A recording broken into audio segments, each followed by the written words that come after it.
Hey guys. Here's part 2 of What If Naruto Became a War Commander. Hit like and subscribe if you like this one, and also please check the author in the description. Let's start. We are paid, that's all. We are God.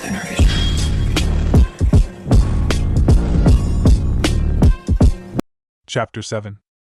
Waterfall was more beautiful than I remembered. Hundreds of rivers threaded the country, beginning with their currents rushing down rocky shelves in the northern highlands, and evening out into vast lakes and vistas in the southern parts. Shikamaru, Subaru, and I crouched on a branch, hidden by foliage at the border between high and lowlands. 2 trees away, a patrol of 4 Iwanin leapt by. They were young. Not Genin young, but Azuna young.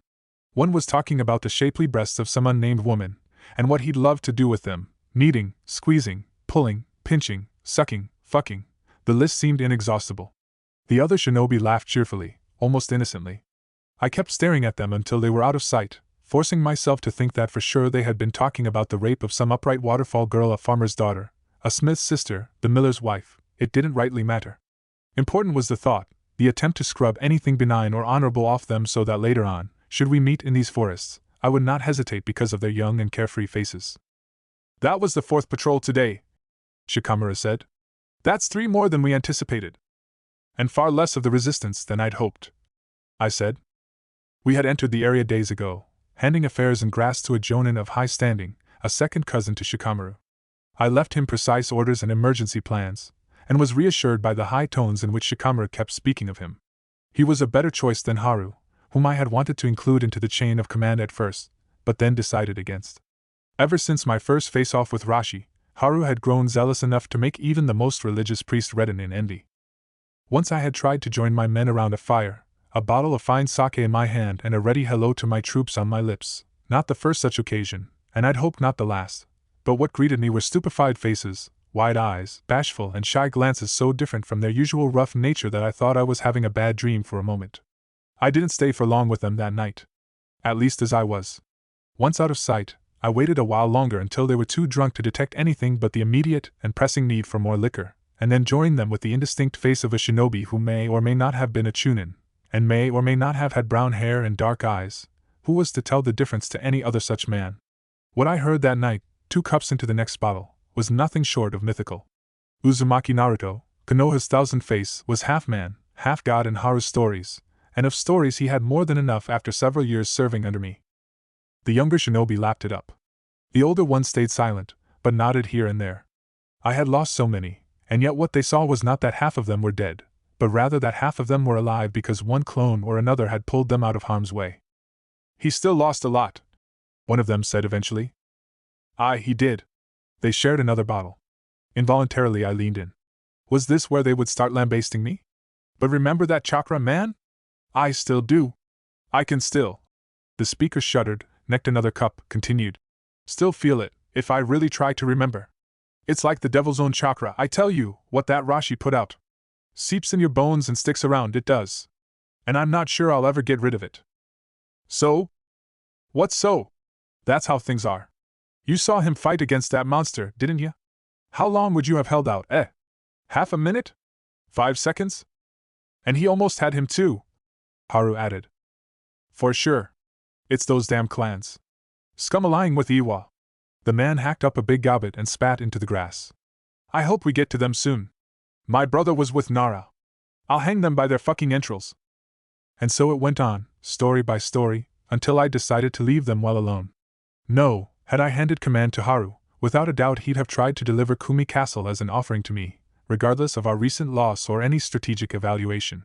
I wondered if our very first encounter with Rashi had knocked something loose in his head. Presently, back in the forests of Waterfall, Subaru let his eyes fade back to their normal state. Even if slightly larger than usual, they'd scarcely put you in the mind of a Hyuga. The patrol is gone, sir. We can move on. Our group was small, but that made it easier to move unseen, and Subaru's Byakugan was enough to satisfy Shikamaru's safety concerns. Also, contrary to the clans of grass, the resistance here was our ally. Negotiations should be easier with them. I still brought Shikamaru along because, frankly, last time I tried my hand at diplomacy I had noticed how little I actually understood of it. To negotiate at all, though, we first had to find them. Now and then we heard stories about successful raids, of resistance fighters taken prisoner, of stalemates that left the countryside in ruins. When we looked up these places, though, we found nothing. Both sides spread so much intelligence and counterintelligence through the civilian sector, nothing seemed real. I should have requested information from Konoha before coming here. We supplied the resistance, so someone in the hierarchy should know where to deliver the goods. Asking would have tipped off Danzo, though, that things were less than stellar. I couldn't find it in me to do that, especially now that I had gotten reports of the water lightning front before setting out. Shino had consolidated more territory for Konoha, his balance sheet a roadmap of minuscule victories. His advances proved small and precise in every way, gaining tiny advantages that began to pile up as his campaign moved on. Progress, the report had read, was slow but inevitable. I'd shredded the report into dust the moment I was done reading. For a moment I had lost control of the wind chakra running through my palms. I couldn't say if I was angry at him or at myself, but I knew that I had a fierce heat in my belly that put a smith's bellows to shame. Shikamaru said, "I don't want to know where you are with your thoughts right now. That's an ugly face." "I was thinking of Rashi." He arched a brow. "We'll worry about him once we're back in grass. Finding the resistance is our priority right now." I had us search for 2 hours longer than planned, my thoughts about the hat and the responsibility to my command driving me on, and we continued until it got too dark. A cave next to a waterfall gave us shelter that night. We couldn't risk a fire to cook fish, so we ate provisioned food hard to surpass in how bland and dry it tasted. Shikamaru allowed himself a few cigarettes, concealing the smell with a genjutsu. He was almost as miserable in the art as I was. The few things he knew, he'd learned in order to smoke in the wild, or to set up a small, soundproof area for a meeting. He could uphold neither without focus. Subaru was the only one decent at genjutsu among our group. I'd worked him hard these past days, though, and since restful sleeping had become difficult for me after Kumi Castle anyway, I took the worst shift off his hands. He'd kept us safe from a lot today. He'd earned himself a good night's rest.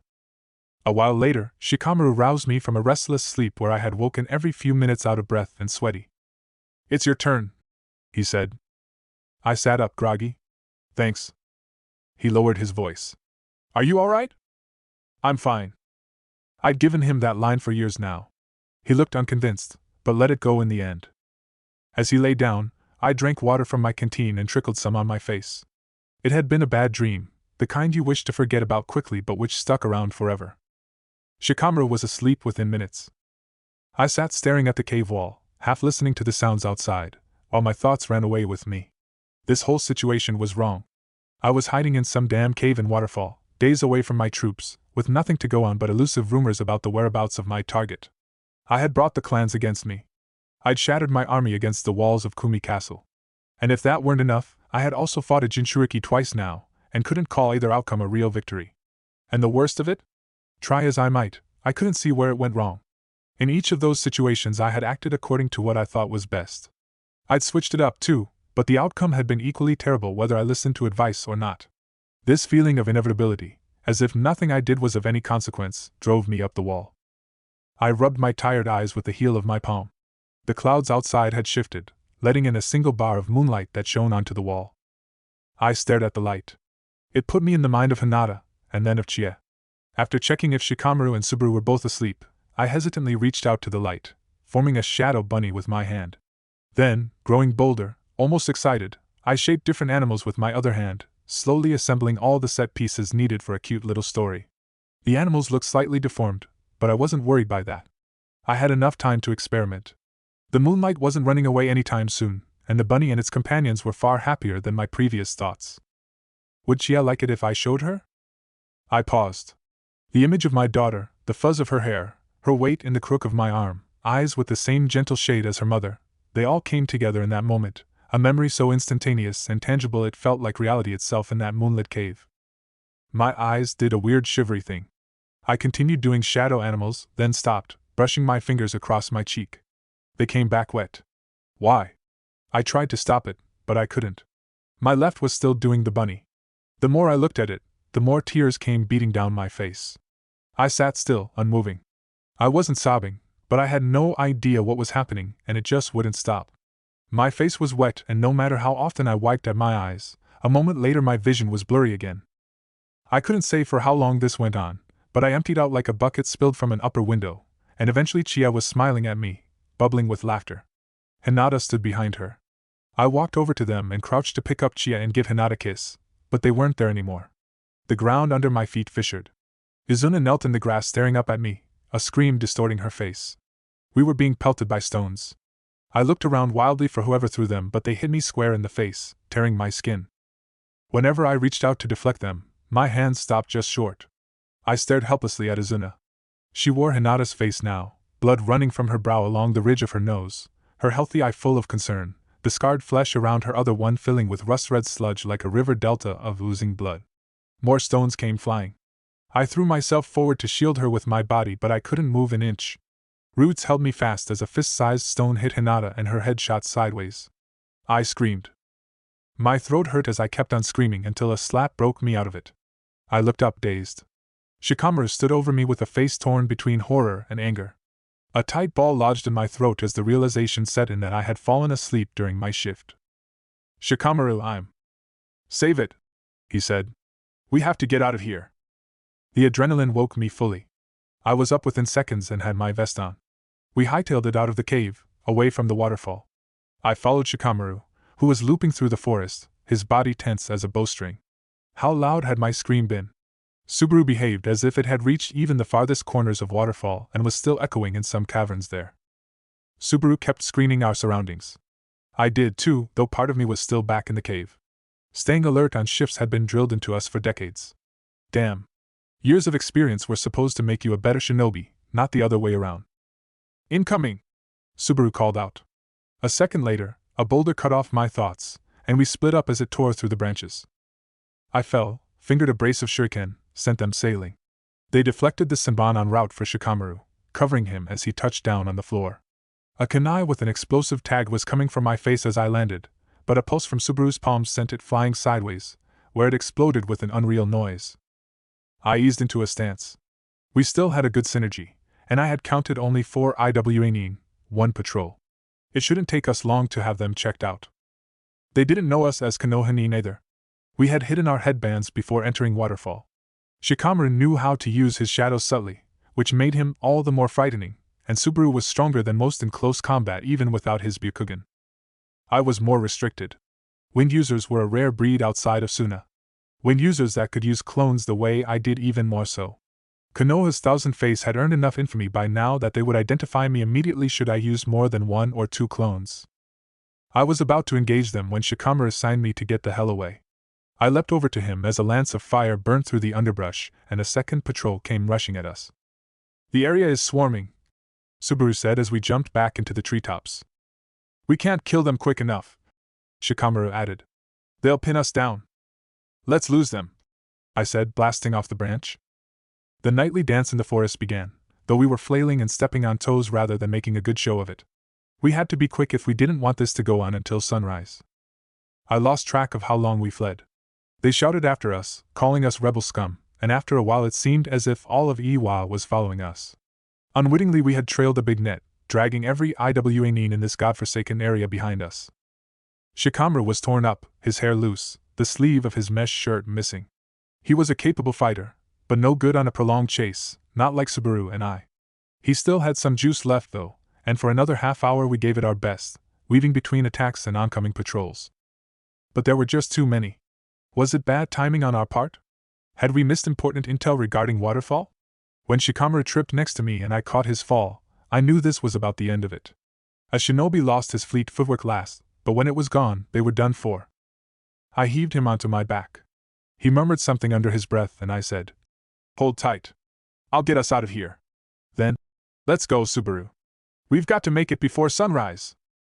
Subaru glanced at Shikamaru, then at me, and nodded to himself, standing still. Hadn't he listened? We had to get away, and fast at that. He gave me a strange smile, and a short bow. "Send Hinata-sama my regards and devotion, sir. It was a pleasure serving under you." "What? No, wait." Before I even had time to issue an order, Subaru leapt back into the direction we had just come from, and was gone half a second later while I stood rooted to the spot. The dark trees around me elongated, growing together claw-like above my head. My body screamed at me to follow Subaru and bring him back, but I still had Shikamaru on my shoulder and couldn't use my clones. I squeezed my eyes shut, then let out a low growl. The sky was getting lighter. I'd find a cave for Shikamaru, and go out by daylight. Subaru could still be fighting by then. He was a Hyuga, after all. Or maybe they would take him hostage so he could be interrogated. Either way, I'd turn over every rock until I'd found him. By the time the sky turned purple-red, I had reached a good cave far enough away and sheltered from sight. Inside, I put down Shikamaru. He was out of it. Dried blood marred his face like bad finger paint. The soft rushing of a nearby stream and the first beams of sunlight filtering into the cave made my eyelids grow heavy. This time I was prepared, though, and slapped myself hard enough to really feel the sting before rising to my feet. I was about to leave the cave, when footfalls sounded outside. A kunai spun into my hand. The steps became louder. Shadowed by the light streaming in from behind, a dark figure blocked the entrance to the cave. Fighting down the weariness, I gathered my chakra. I had Shikamaru to protect, Subaru to rescue, and a mission to fulfill, and I'd be damned before I let myself be tripped by anyone on the way this time. You're a lucky guy, you know that? If I hadn't found you, they'd have gotten to you by now, sure as sunrise. We've been looking for you, I said, sitting across the Jinchuriki of the Nanabai, my hands cramping around a cup of tea. I'd met her once before, on a mission with Jiraiya. We'd held a fierce contest over who could spit watermelon seeds the farthest, and she'd won. Over a decade later, the lines on Fu's face weren't wrinkles from laughing too hard, not anymore. After the world had learned of the hero Waterfall became ground zero for the war. Iwa, Kumo, Kiri, Suna, even smaller nations, salivated at the thought of its potential, especially should they eliminate its drawbacks. When it became evident that Taki alone was unable to secure this power, Konoha, after fierce arguments with Taki's leadership, poisoned the mighty tree that produced the water, corrupting any sample other nations might get in the future. The hero water was gone from the world. The war was not, and Fu's country had fought against invaders longer than any other. I waved away a boy serving food. The dark pit in my stomach wasn't hunger. Fu's men were searching for Subaru, while Shikamaru lay in an adjacent cave, sleeping off his exhaustion.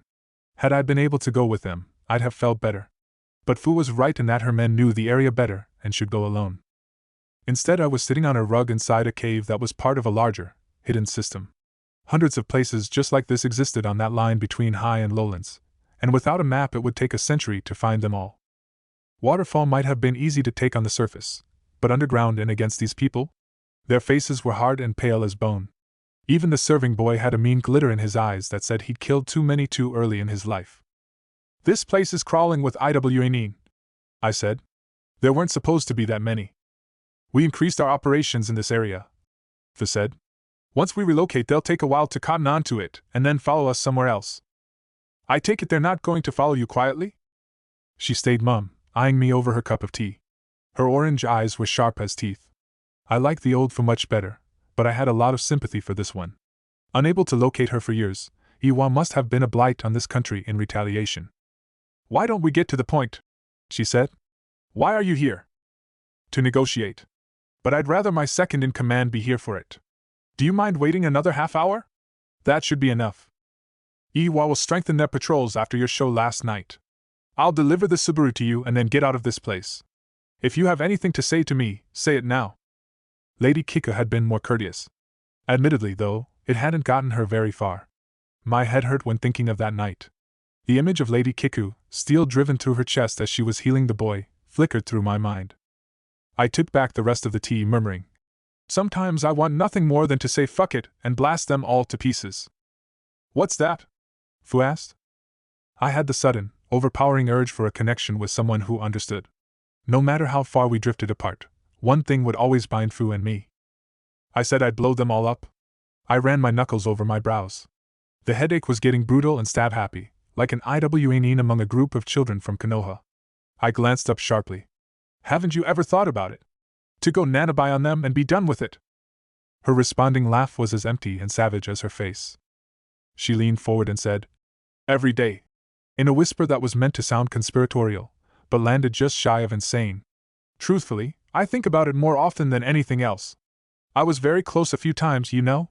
The oil lamp next to her cast a gleam into her eyes. To just go wild and let loose, and let them have it, one at a time, and maybe even making it to Iwa and stomping on their ugly mud huts until they're nothing but red dirt and all I can hear is their screaming, begging me to leave their homes and families alone. But I wouldn't. Oh, I wouldn't. She pulled back. The shine was gone. But I never followed through. Where would it get us in the long run? Iwa has 2 Jinchuriki. Annoying old geezers by the sound of it. Kumo as well, And Kumo isn't so far away from here either. Within a day, I'd have several Jinchuriki wrecking this country to send a message," she said. "I think they would have done that a long time ago if not for Konoha. They know what happened in your village. They know the Kyuubi is there. I don't think they want to risk it. And neither will I. You win one battle. Then everyone loses everything afterwards. But have I wanted to? Oh yes. Sometimes I wonder what they'd write about me in the aftermath, if there is still anyone able to write, of course. And then the world came undone because of her. Doesn't sound too bad now, does it? I think I'd like that shot at absolute infamy. But of course I can't." "Of course," I said. Her little speech hadn't made my headache any better. Fu was an exploding tag waiting to go off. I needed her though, and for a much more selfish reason I also wanted at least a glimpse of the old Fu, to see that there was still something left of her. Jiraiya had taught me never to go for crazy except when I absolutely couldn't help myself.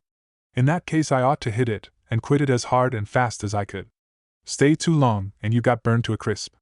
His words, not mine. It was a different context, but the advice applied. Fu's face had a hard sheen like broken glass, the corners of her lips lifted in taunting amusement.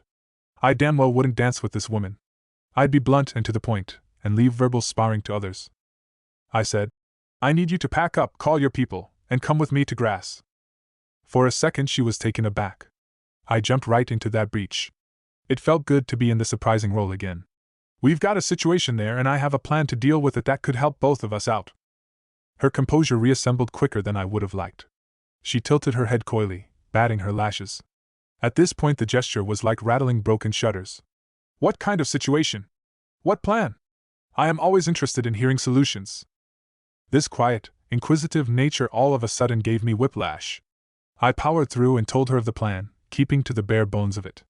We'd steal back to grass without being seen and mount another attack on Kumi Castle, this time with 2 Jinchuriki, more numbers, and less opposition since the clans were almost done for after that last fight. Once the castle was secured, our combined forces would loop around to Waterfall, driving out Iwa there as well.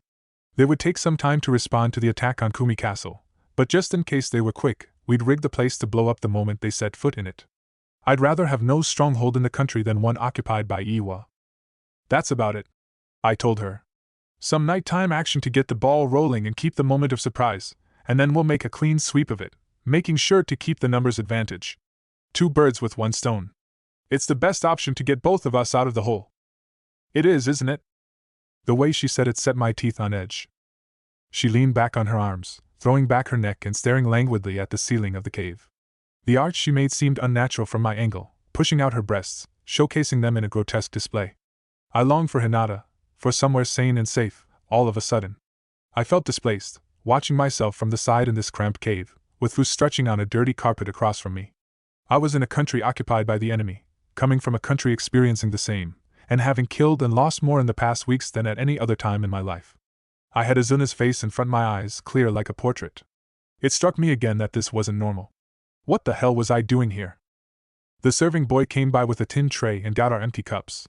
The rattle as he left rang out sharp and disorienting, bringing the world back into clear-cut focus. I blinked. Fu had returned to her prior position. Her lips were moving, writhing like fleshy worms set in a distant, rocky face. "The answer is simple," she said with cold amusement. "It's a no. I don't trust you to do it right. As a leader you're worth nothing. You played the game at Kumi Castle and lost it hard, and now you want to go back to the table and gamble some more. This time with the lives of my people, so you can have your moment of glory. I don't think so. I've seen nothing so far that makes me think you'll have more success this time around." Her words were a quick 1-2 combo to my face. When I grimaced, her eyes lit up. "Don't make that face, Naruto, that's not you. It really isn't." She gave a brief, cute laugh. I could have sicked up all over her carpet at the sound. "Haven't they taught you that there's always a solution to a problem? Of course there's a way for your plan to work. A way to make all this go away." I said nothing. I shouldn't have showed her my grimace. It had been weakness, and she was pouncing now. "You were so talkative earlier, but now you're giving me the silent treatment, huh?"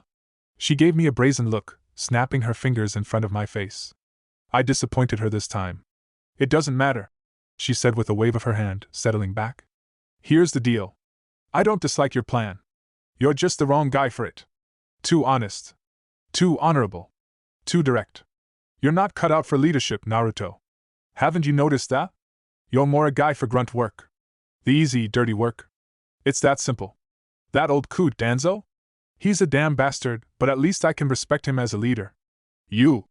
Not so much. So here's what we're going to do if you want this to happen. You'll abdicate command for the remainder of this gig and hand it over to little ol' me. She gave me a wide smile. You can play it up big time for your boss and your men if that makes you feel any better. Let them see you pounding your chest, being in charge and all. You can tell them whatever you want, I promise I'll corroborate. Then she was aping my voice.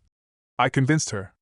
I fucked the daylights out of her and now she's following me around like a lost puppy. I don't care, really. Do whatever gets you through the day. But the marching orders? They're coming from me, because yours evidently aren't worth shit. How about it? Are you in? It's 2 birds with 1 stone after all. A clean sweep to get us both out of the hole. What do you say? I say you're a crazy bitch, and you can go straight to hell. She laughed. Do you want to hit me? More than anything, I said, and I meant it. That's too bad. I guess our negotiations have failed then. Don't worry though, I'm not going to throw you out on your ear. I'm a good-natured soul like that. You can have this cave and chum it up with your buddy. We'll be gone by sunrise. She rose to her feet, quick like a rat, and waved at me as she left the cave. Goodbye, Naruto. It was good talking to you. Maybe once you've grown up and learned a little, we can do this again.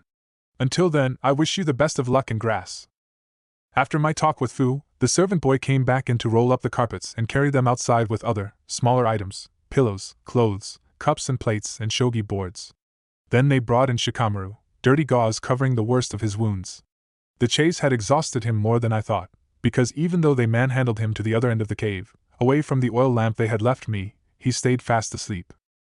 Half an hour later, 2 women lugged in a long bundle of sheets. They placed it next to me and left without a word. Then the noise of Fu's people vanished from the cave altogether. Cold certainty filled me before I even pulled the sheet away. I waited a moment longer, then took a look. I owed that much to Subaru. Empty eyes stared back at me. On his brow, a severe burn marked the place where the Hyuga branch seal had blazed out itself and every pathway towards the Byakugan. My stomach revolted at the sight. I pulled the sheet back over his head before doubling over, retching on the ground. When the worst was over, I wiped my mouth and crawled backwards, pulling at Subaru to drag him away, too. 2 feet down the cave I stopped, my breath heavy, and stared at the flickering light of the lamp. Its low-quality oil stunk, but the reek drowned out the foul odor of the messy floor. Shivers were racking my body. I rode them out with clenched fists, but the trembling grew stronger. Damn. He was dead because I couldn't keep my fucking eyes open. How much of a screw-up can you actually become? Izuna, now Subaru, where the hell was this road leading me? The memory of Fu kept calling me a fuck-up, too, as I was writhing on the floor. Her voice, that perverse sweetness, echoed in my mind, turning what frustrated sadness I had left into a rage at her, myself, and the world. Had it not been for Shikamaru, I would have walked outside the cave and screamed and swept the country with savage winds until no tree remained in all of Waterfall. Fu would have wanted that, though. She would have laughed in a sing-sang at the fact that she got such a rise out of me. So I forced myself into a sitting position, and brutalized my mind, turning that seething red mass into cold and calculating anger. Had I been too arrogant, too sure of myself? I had my qualities, an immense fighting prowess, insane endurance, and I'd like to think, a good head for tactics once it got to the fighting, but I did lack the ruthlessness that marked men like Danzo and made them so dangerous. If I had assassinated the clan leaders instead of talking with them, they wouldn't have been able to flank my troops later. I would have never set foot into Waterfall, and Subaru would still be writing letters to Konoha and praying to his strange new gods. I had given my soul to my command, and got it all wrong anyway. The harder I tried to save lives, the more it actually cost. An empty laugh escaped me. How high I had put my nose, spitting on the way Danzo and others before me had handled this war. Too much pride. Far too much to admit when idealism got me nowhere, when I had to play dirty to ensure my men and I survived. Although I wanted nothing more than to cave in her face, Fu was right. I had been a damn fool, more grunt than commander. Wasn't the result lying right next to me this very moment, hidden by white fabric? I folded back the sheets again, laying bare Subaru's face. Then I pushed them farther down, exposing his torso and suppressing the queasy uprising of my stomach. Fresh bruises, cuts, and burns told the story of Subaru's last moments. He had been a warrior to the end, refined, ruthless, self-sacrificing. His religion had never interested me, but perhaps I should have listened more to him. Which prayers would he have wanted me to say? Which gesture would help him the most where he now wandered? Death had come for so many in my life. My parents, before I ever got to know them, Gigi, Kakashi, Sasuke. After taking on the first mission as a team leader, I had allowed myself to breathe easier. I had closed the door to death, hadn't I? Then Danzo gave me my command, and as if that door had never existed at all, the list of names went on with Izuna and all who died in front of Kumi Castle.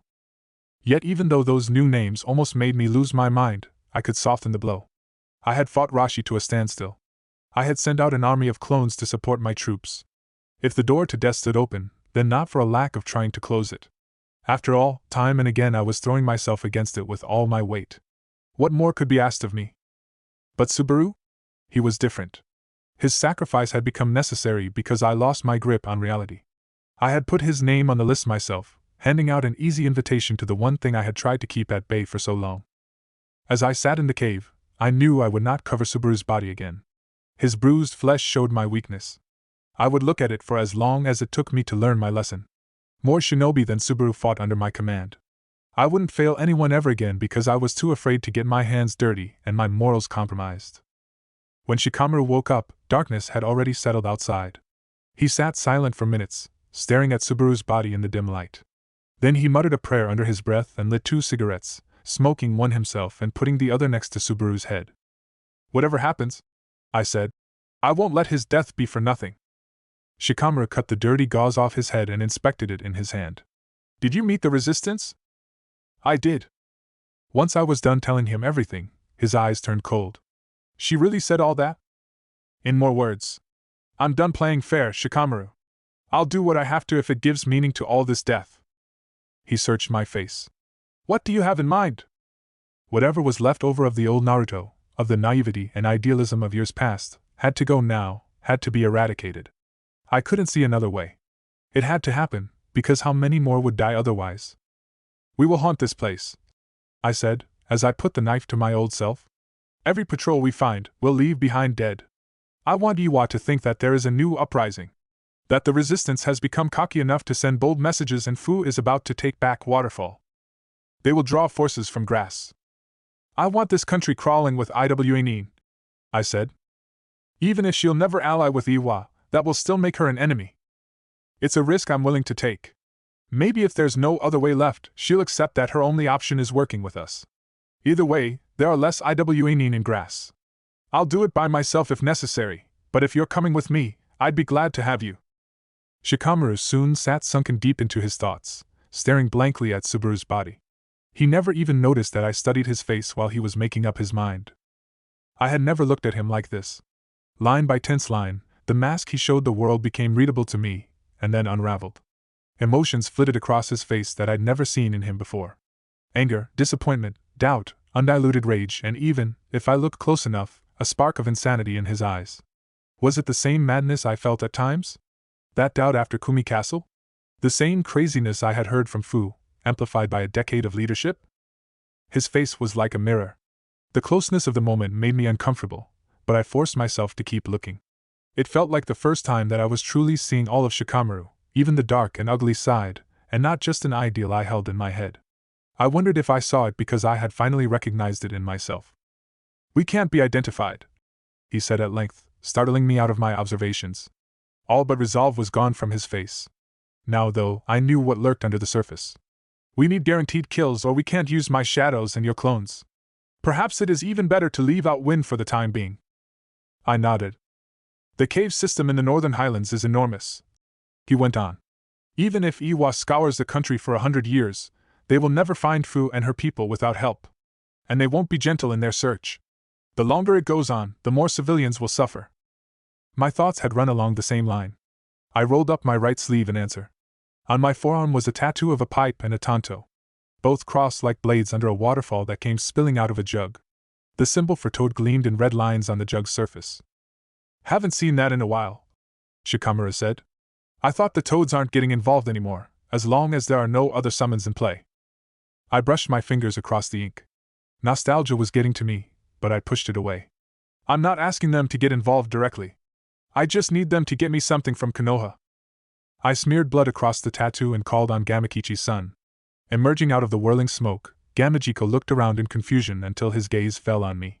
He wore his father's old childhood vest. Naruto! It's really you, isn't it? Gamajiko hopped from one webbed foot to another, clapping his hands. It's been a while. How are you? No, really, he said, leaping onto my head and leaning sideways. How are you? What are you doing with yourself? Pops is stinking mad that you haven't visited. Aren't you a dad yourself now? How is it? Is it a girl or a boy toad? Does your kid have a long tongue? Will you bring it around to our place? Can I play with it? She's called Chia, I said. And no, she hasn't got a long tongue. But I can arrange for you two to play very soon, I promise. I took Gamajiko off my head and placed him in front of me. Now listen, buddy. I need your help. Think you can run a quick errand for me? I'll do my best to get some snacks to Mayaboku for you in return. Deal? He squirmed. What's the errand like? I'm not supposed to help in war thingies. Pops would flip his hat, say nothing of Gramps. He gave a perceptible shudder. They'd whack me to a pulp with their tongues. It's horrible, I tell you. Last week I went out with Gamasaku. She's a real catch if you know what I mean, fastest tongue in all of Mayaboku. Anyway, I came back late, even though Pops had prepared dinner. You wouldn't believe the speech he gave me. And right in front of Gamasaku, too? It was so embarrassing. Don't worry, it's just a run to Konoha and back. You won't be involved in any fighting at all, I promise. And if Gamakichi gets mad, send him my way. I'll deal with it. Gamajiko palmed his chin in an exaggerated thinking pose. His thought process stood written plain on his face, though. Excitement and sweets won out big time. All right, deal, he said, holding out his webbed hand. But I want those sweets. Don't you forget them. I'd never, I said, shaking on it. So what do you want from me? I need you to find Nara Shikaka and give this to him. I handed him a scrap of paper I'd written while Shikamaru had slept. Wait for him to give you something in return, and then get back to us. Gamajiko pocketed the scrap. Sounds easy enough. I'll be on my way then. Sit tight, this won't take long at all. Once Gamajiko was gone, Shikamaru said, You're tricking him. Nothing I said was a lie. It wasn't the truth either. He might not be involved in any fighting, but this delivery sure involves him in the war. He's bringing us a map, I said. That's all. A map that shows every cave we have used as a supply point for the resistance. I have no doubt it will fall into Iwa's possession at some point. Shikamaru quieted, then said, Is this really all right with you? It's my idea, I said. We're about to betray a sister nation, and you are lying to your summons. I will follow your orders, Naruto, but before I do, I want to know if this is truly how you want to go about this. A few months ago you told me to act more like every other commander. That was different, he said. If we do this, we can't back out. No matter what happens, we'll have to pull through. Will you be able to sleep after this? His question clearly marked the border for me, maybe also for himself. Only a step now, and I would walk the same path as Danzo, Rashi, and Fu. Perhaps the same path that every leader had to walk eventually. When have I actually slept these past weeks, Shikamaru? I'm tired of losing people because I cling to principles that have no place in a war. I said no more, and Shikamaru understood. An hour later, Gamajiko brought back the map, renewing our promise for candy and asking me to visit him soon, so that we could go swimming in the vast and serene pools of Mount Maiboku. Chapter 8. We had to bury Subaru because we couldn't risk making a fire and giving him a proper ceremony. As Shikamaru's technique dragged Subaru's body into the earth, I took a last look at him. The talisman around his neck and the bones woven into his hair gave him a far more primal look than his delicate features would suggest. Then dirt claimed his face and the rest of his body, and I marked the location of his grave in my mind. Once Waterfall belonged to us, I would excavate his body and bring it to Konoha. I owed it to Subaru. That, and much more. The operation itself began that same night. Shikamaru had calculated where Iwanin were sure to turn up based on his knowledge of population centers, proximity to the border, and Fu's recent activities. He had created so many patrol schedules in his life that this proved as easy to him as tying a shoe. The first ambush would be close by, though we had no way to tell when the patrol would pass us. We lay in wait beneath the treetops, tense and awake. Dawn was breaking when they came, leaping in a four-man formation across the branches above. Through the foliage, their alert faces became visible. Except for the patrol, the perimeter was empty. A confirmed kill. No one would see our techniques but them, and they were not long for the world. I gave the signal. The burst of chakra from Shikamaru alerted them to the danger, but by then Black Fist had reached out from the branches, holding their ankles in a vice grip. One Iwanin stabbed at them, The others blasted chakra to free themselves. None noticed me coming up behind them. A second later, their throats slit, they stumbled off the tree. Secured by long shadows, they hung from the branch, hitting one another like wind chimes. The sight reminded me of the time Choji had showed me his family's slaughterhouse, where slabs of meat had been hanging suspended from the rafters, waiting to be cut down. I stifled the protest in my body. I had killed before, often enough, but usually I came at my enemies from the front, even during an ambush, which at least gave them a fighting chance. Once Shikamaru disengaged his technique, the bodies fell to the floor with loud thumps, throwing up piles of colored leaves. We checked the corpses. His shadow had left circular marks on their ankles. "This might give us away," he said. "I'll have to change it up in the future. I'll take care of it. Go back to the cave. I'll be with you in a minute." He looked queasy, but followed my order. Once he had left, I hardened myself and used wind, blade, and what little I knew of fire and water to prepare the area and the corpses. It was a butcher's task, but I would be damned before I gave Shikamaru a duty like this. "Did you?" he said after my horrific work was done, and I joined him in the cave. "I made it look like a fight," I returned, sliding down against the wall, my stomach roiling at the sight of my arms red to the elbow. After a while he said, "We shouldn't leave any survivors for the first few patrols. The stories have to grow through their absence." I struggled to my feet. We still had work to do. Another place for an ambush lay only 20 miles away, near a city. Time went by in a gruesome monotone. By day we hid out in the caves and the woods. By night we laid waste to one more group, leaving none alive. Had my mind rebelled against this kind of work at first, it soon became dull to it. After the 5th patrol, I took off my pendant and stowed it away. No part of my family should be close enough to witness this. What I saw and heard and smelled in that time had no color, no sound, no scent. It was a gray mass of experience that I was wading through between dusk and dawn, with little to no refuge in the sunlit woods. At first Shikamaru and I had talked a lot, discussing how to go about this and that, and planning out our fights. But these assassinations were of a scale we had never experienced before outside of pitched battles. We learned, became methodical, then silent. Talking would have meant to be awake, which neither of us could afford. Asleep, if you wish to call it that, we had a chance of making it out of this. Asleep, there was only the gray, and nothing else. I had found this state of mind by accident, or rather it had found me, and now I clutched at it, tried entering it as often as I could. In Waterfall, not to feel was perhaps the only comfort I could find. The second week passed by, more terrible than the first. When color threatened to overtake my mind, I recited the mission in my head, endlessly repeating the plan for the next assassination in my thoughts or thinking about Subaru's sacrifice. It happened while I hunted for food, while we switched to new caves, while I put the blade to someone. The mantra provided a point of focus that made sure my mind wouldn't wander away from the indistinct gray. During the 3rd week, Iwa responded by increasing the number of patrols and sending 6 shinobi per team instead of 4. Fu would be feeling Iwa's presence now. I took no satisfaction from that thought, though.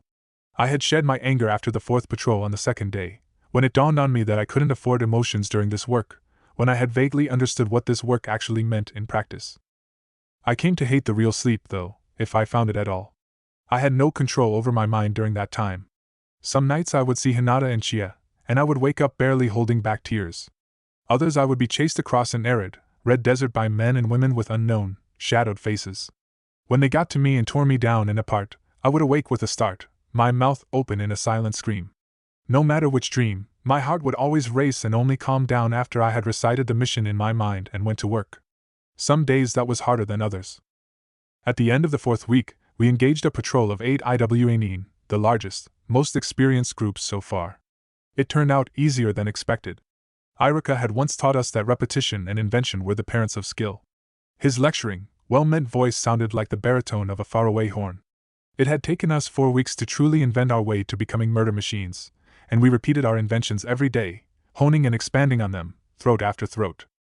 As the 6th member of the patrol slid away from me, I wiped my kunai at the sleeve of his shirt in a quick move before he slumped down. My hair was red, my eyes purple, and my whiskers concealed with makeup. Behind me lay the first guy we would leave alive. He was unconscious. I had made sure to give him a good look at the taki hitai tied around my arm. Shikamaru was still fighting the last one. The IWA had no idea what was happening to him. He knew neither where the pain came from, nor why his legs suddenly buckled. The instant he cried out, Shikamaru swiped at him, a clean strike, the least amount of movement wasted. Instead of strangling people, Shikamaru had found it more effective to shape his shadow into knives and stab them through the bottom of their foot. When the enemy looked to see what happened, the knife was gone, leaving nothing but a wound. Then Shikamaru got better. He stopped spearing the whole foot. Half was enough to surprise the enemy. If he was cruel-minded, though, he could ram his shadow up a man's heel, driving it right up to the kneecap without anyone being the wiser. Eventually, the knife lost its shape, however. Keeping it pretty was too much work for too little benefit. A crude spike was sufficient. Hand seals? He had never used any after the second week. The Nara toolkit was made for assassination. In a man like Shikamaru it found its full potential. He was the shadow under your bed, the silent death that hunted you in your dreams. In some ways I was afraid of him. We hadn't talked for weeks now, weeks in which he had also stopped smoking. Had he stopped because smoking was normalcy, and normalcy something to return to instead of bringing it here? I had no answers. Searching for them would have meant thinking too deeply, would have me tread too closely to waking up. And then, as if nothing had ever happened, everything stopped after the fifth and final week. As had been our aim, Waterfall was crawling with IWANE by now. The night before, we had placed the map with them. It would take at least a day for them to verify that it was real and helpful. Presently, we stood on a bluff overlooking Waterfall's northern plains. The grass was still wet from the rain of the previous night. The sun made the meadows and hills gleam like polished blades. Fall had come, turning the world gold and red. Shikamaru and I were dressed as civilians. Until we got to the south and from there back to grass, we were refugees. Shikamaru wore a torn, baggy cotton shirt. He had dyed his hair brown. As we descended the rocky path down the bluff, he said, "We'll have to start talking again." His voice startled me. It was rough from disuse, just as mine would be. Okay," I said, fumbling for words. "How are you?" "That's not a good question to ask." "I know." We fell silent again and kept walking, two woodcutters fleeing from the devastation up north, seeking a better life. We had planned our hits on Iwa's patrols in a way that would make them focus the north first, coming down on it the hardest. People believed our refugee story easily enough, and we were halfway through Waterfall already. Outside of my genin days I had never had a mission go as smoothly as this. Every day we walked miles and miles, and talked with people passing by. They had family in the north. They were traders from the north. They had grown up there, and wasn't it the most perfect place to find peace and calm and serenity? The north? The north? The north? Their open and distraught faces nod at me. I gave one-word answers. 2 if I felt charitable. Shikamaru explained that I was still in shock over our hut burning down. Then we went on before they could ask more detailed questions. I had nothing to do but walk. I tried to force myself back into that gray, dull state, but it wouldn't work. There was no killing to be done, no mantra to focus my thoughts. Color was everywhere around me, a light blush of exertion on an otherwise pale face, the red and orange fire within the crown of every tree around, the deep, endless blue of the sky whether day or night. Soon the world had smell again, kept rubbing my nose into the earthen scent of the woods. From then on it was only a matter of time before it found taste as well and made me remember the taste of berries and nuts, and that of the roasted bread we now and then shared with other travelers. All these sensations, all these things that made being alive a worthy thing, were pushed onto me regardless if I wanted them or not. It was too bright, too vivid, too loud. And soon it reached my mind, brought life into my thoughts and memories, made me feel as close to them as I had ever been. If only they had been happy memories. If only I could have smelled the meadows forever. But what I saw now in startling color, in cruel detail, was my family, and then myself become a butcher. Dozens of faceless IWANE visited me daily. I had treated them like cattle to be slaughtered. They would have done the same to me, but I still thought of them. How did Shikamaru do it? He could talk to people. The bastard even managed to smile. My attempts looked crippled and lame in comparison. One day I worked up the courage to ask him. I had gotten used to his voice, but I would never forget the ruthlessness unearthed in him. "I keep home in mind," he said, lighting a cigarette. "Konoha? You're thinking too broad."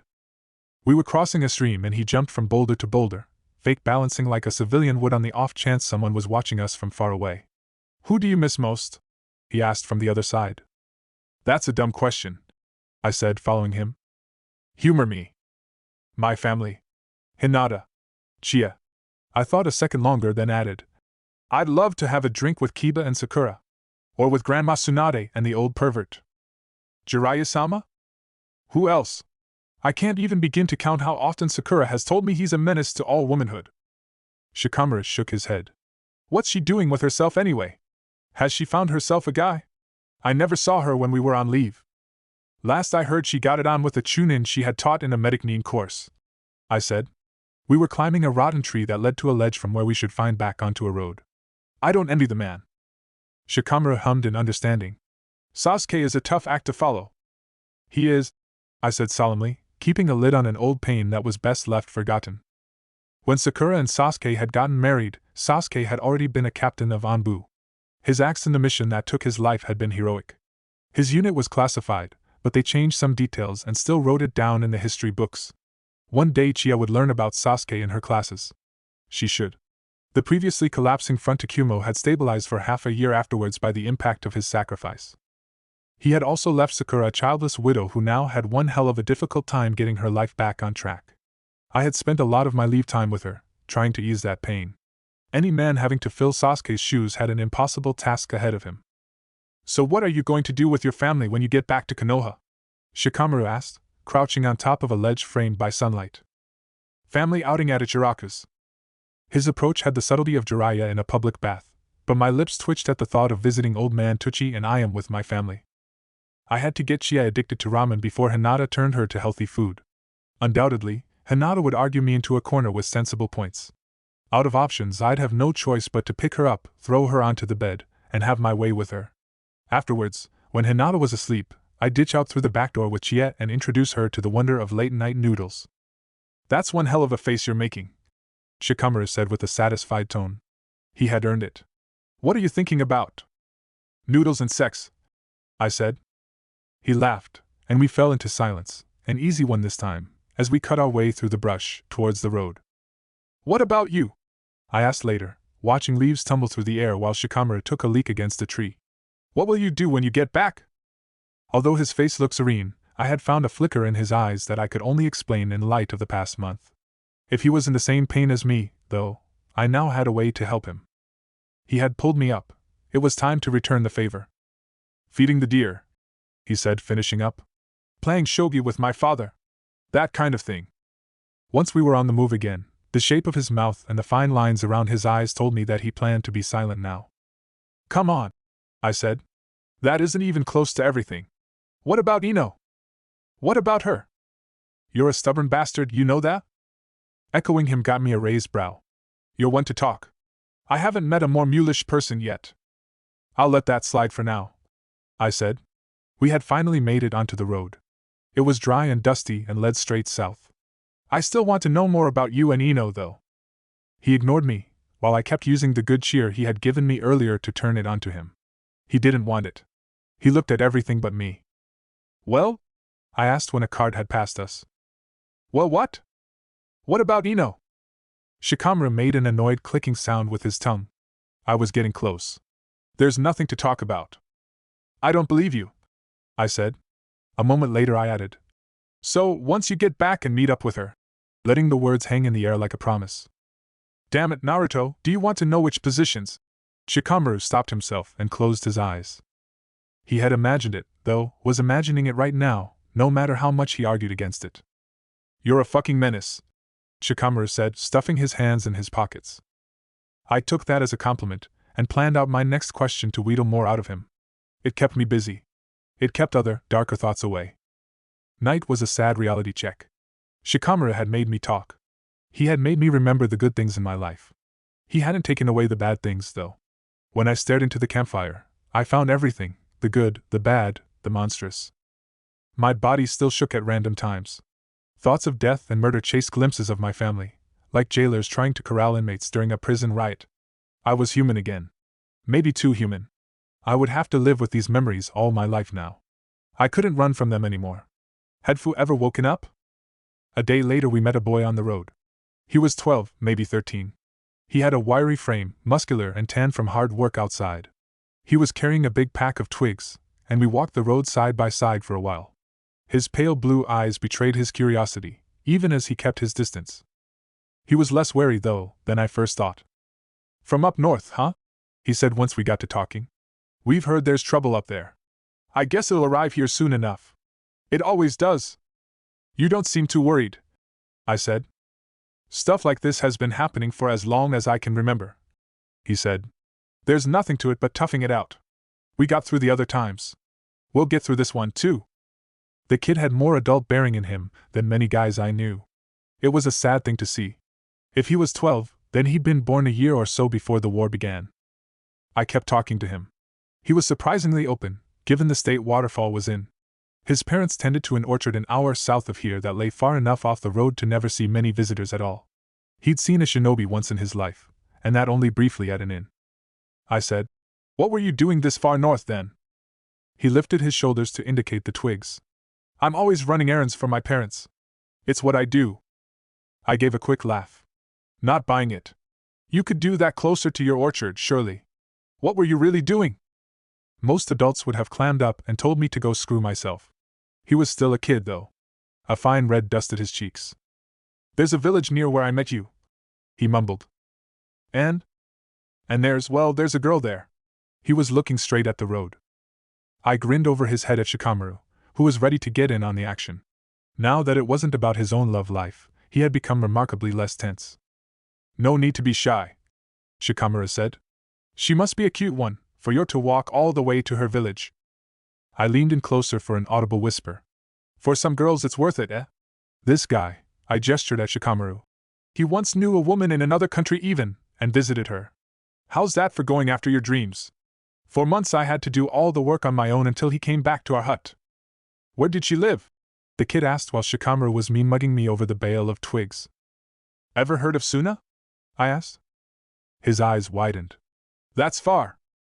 By the time the road forked, the sun was halfway down, and Shikamaru's exploits in Suna had grown to epic proportions. Not one, not two, but 3 women had been vying for his attention. He'd given all of them a fair shot, and then settled for a girl closer to home. The kid was fascinated. He'd have one hell of a story to tell his friends once we were gone. When we were about to say goodbye to him, he scrunched up his face. He was looking us over, as if to convince himself of something. Then he shrugged. "You want to come over and meet my parents? It isn't far. I'm sure they'd like to hear about what's going on up north. They always do. I can't promise they'll let you sleep here, but there's sure to be some food for you. My mom's a great cook." I shrugged. "Sure, kid. Let's go." Tomorrow we'd amp up our speed and make it across the border back to grass. Why not eat the last night in style? A darker part of me thought that there existed little anyway that could threaten Shikamaru and me after last month. A little trodden road led us first alongside, then through a small wood. We followed a path snaking parallel to a stream and at the other end found the orchard, where rows upon rows of apple and pear trees lined up like soldiers. The stream ran in front of and around them like a commander addressing her troops, and at every strong gust of wind the boughs bent sideways, saluting orders. Wooden shacks stood scattered throughout the place. Toolsheds, the kid told us as we climbed over the fence and took a shortcut through the ranks of trees. On a knoll overlooking the orchard stood a traditional house. It was a good position, but far away from the trees. The house felt distant to the orchard, like it belonged somewhere else. The setting sun warmed our backs as we hiked up the knoll. Cicadas and frogs were having the time of their lives. The kid told us how he got up early each morning to help his parents tend to the trees. The gate stood open, and the pebble path up to the door led past a field to the right, where a carved bird statue stood guard over growing herbs. A cloak had been thrown over one wing.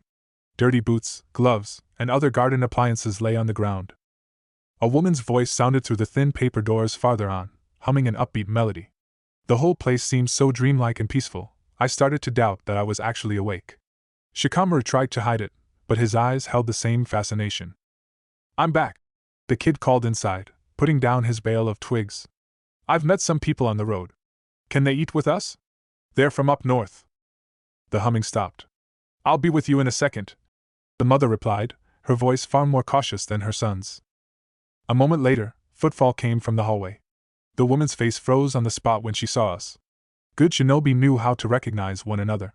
Our bearing gave us away. The moment our eyes crossed, we were instinctively going through the same steps. We checked for weapons, strengths, weaknesses, anything that could be gleaned from a quick look over. I hadn't expected a shinobi in this orchard. Neither had she. Her face was tense and dangerous, while Shikamaru wore an indecipherable expression. They were both ready to escalate at a moment's notice, and I had no doubt who'd win that fight. "I didn't come here to create an orphan, though. This is not the way I thought it would go, kid. Why don't you go over to your mother? I think that'd put her at ease." Looking at the kunoichi, I said, "No need for a fight. Let's stick to talking first," while putting a hand on Shikamaru's shoulder. "Come behind me," the mother said to her son, her voice pure iron as she pushed the kid behind her with a strength that made the boy's eyes widen. I was expecting the father to come into the house at any second. With our luck, he'd be a shinobi too. "Your village?" the mother asked. "I don't think you believe anything I say anyway." This introduction really had gone over like a spilled bowl of ramen. "We're from Konoha." Her eyes were tiny, suspicious slits. "That's some distance away." I shrugged. "We're here on business. I had a talk with Fu." She twitched at the name. It was more of a reaction than I had expected. Was she rusty? The way the kid had talked about his family, they'd been tending to this orchard for close to a decade now. Had she gone underground to raise him? Left the resistance? "We're not answering to Fu in any way," Shikamaru said, having come to the same conclusion. "Your secret is safe with us." "Who's Fu?" the kid asked his mother. "What's going on here? Do you know them?" While standing behind her, he had found himself a knife. He held it non-threateningly, but the promise was there, "Hurt my mother and I'll gut you like a fish."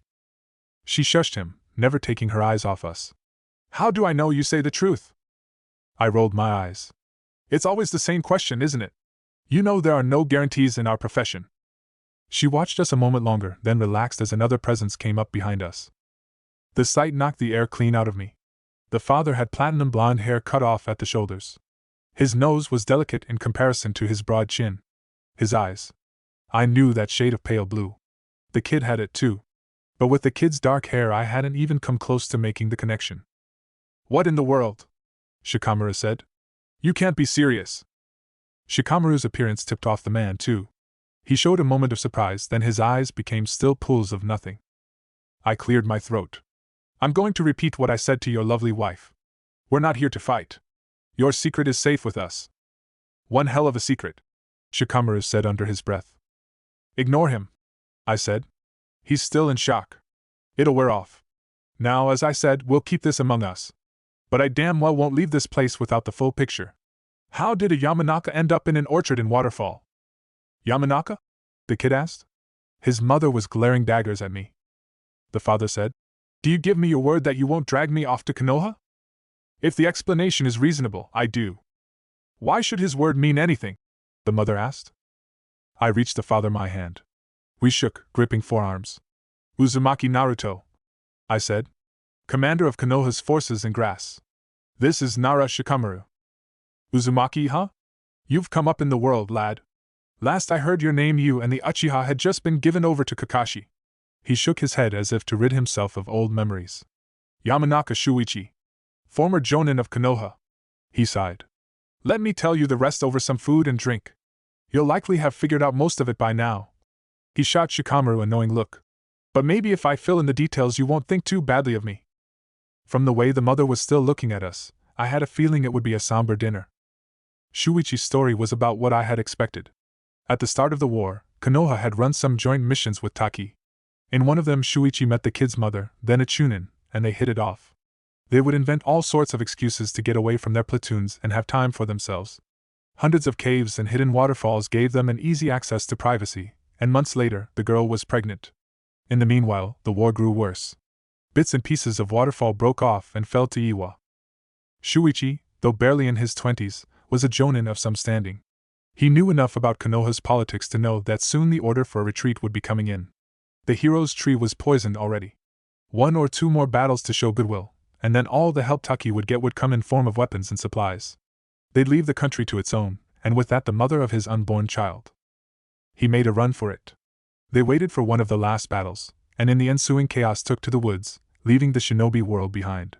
For months they stayed in the forests, keeping away from caves and camps and cities. When Iwa occupied Waterfall at last, driving the remains of Taki's shinobi force underground, Shuichi and his wife emerged and built the orchard. They chose a secluded spot, some distance to the next village, and far away from any cave or border.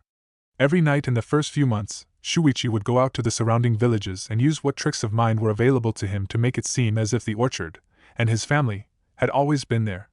Slowly they came to be civilians. "I don't understand how you kept yourself safe," I said, savoring the incredible roast, the best thing I had eaten in months. "I get that Iwa might not know your faces, but the resistance should." Fu should have found you a long time ago. Waterfall isn't that big. He should go to bed. The mother cut in, half pulling the kid to his feet. This is no talk for him. Shuichi shook his head. Let him stay. He is old enough now. This is his reality, too, whether we like it or not. Once things had settled, Shuichi poured more sake, even a cup for his son, and said, Fu and I have come to an agreement. She won't bother us. Even Shikamaru, who had been brooding the whole time, barely touching his plate, looked up from his cup. An agreement? Hard to believe.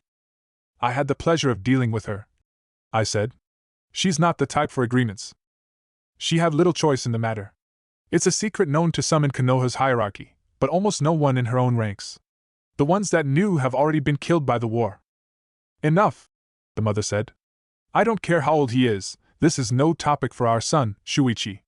Resolute, she rose to her feet, dragging her son away from the table and up the stairs. The kid was overwhelmed enough that he didn't even protest all that much. I guess she's right, I said. Shuichi hummed in a non-committal manner. The secret? Shikamaru asked. Shuichi regarded both of us with a searching look, then leaned back and said, Who started this war?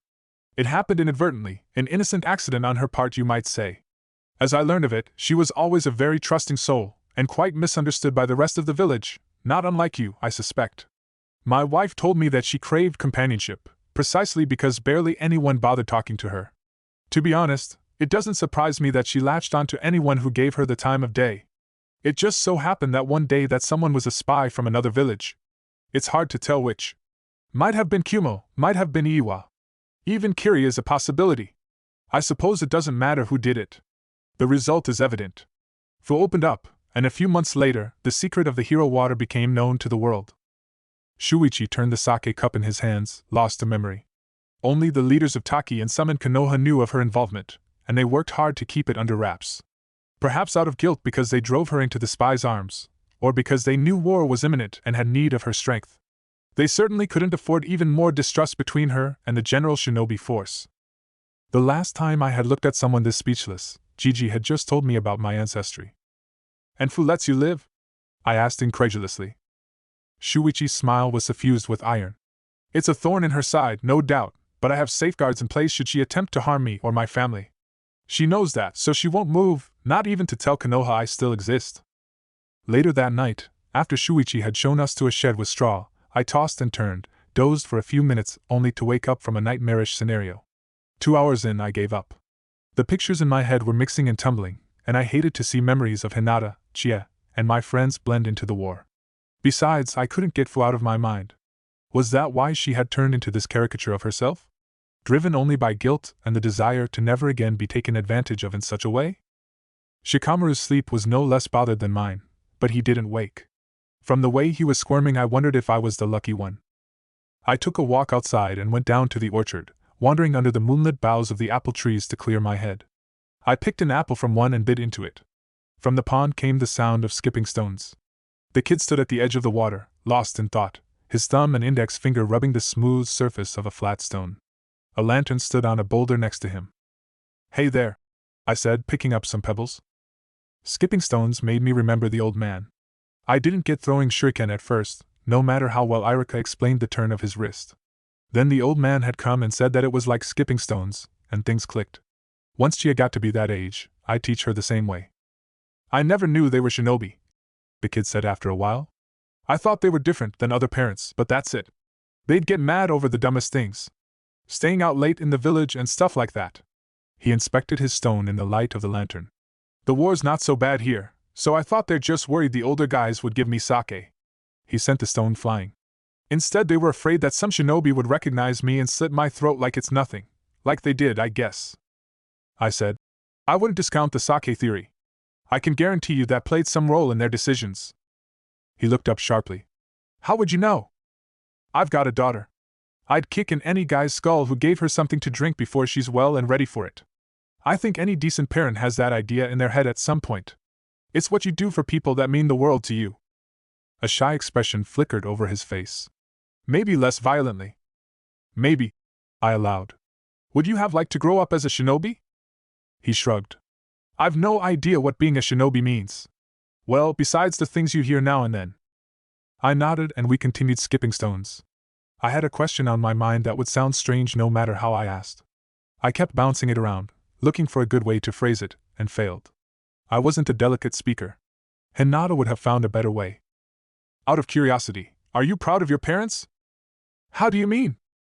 They're missing Neen. They left friends, family, and country behind in a shit situation. They fled from a war that could have used every person, where they might have made a difference. His brow lowered. That's a dumb thing to ask.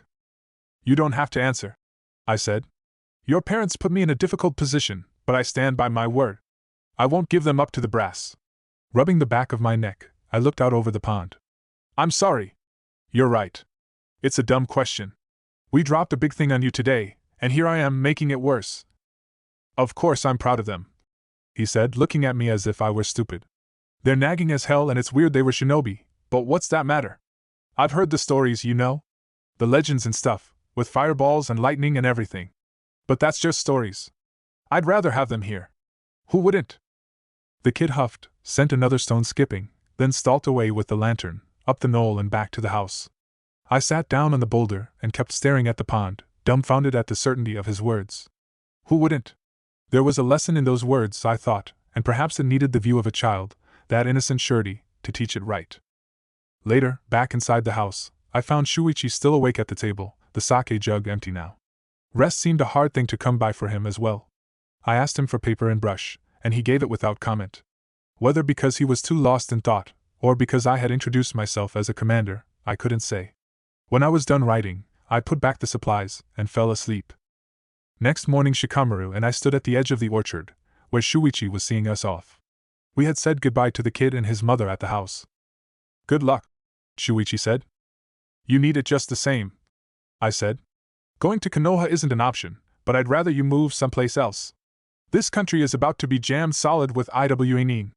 The highlands are already experiencing it. It won't be too long until it reaches the lowlands as well. It's not safe here. It isn't safe anywhere right now, he said. I'm not going to leave my orchard behind because of a few riled up IWA Nin. This is my life now, and I'll be damned if I give it up that easily. He smiled. We'll be careful, I promise. We're good at evading others. Now that we know something's coming, we'll take the right measures. I said. I really hope you're right. I searched my pockets, my hand soon emerging with a scroll. Here. Hide it somewhere safe and tell your son where it is, should he have to use it. Shuichi frowned. What's that? It'll get him into Konoha under a false name. It's got my thumbprint, blood, and chakra. They won't turn him away. I know you think you won't need it, but take it anyway, just in case.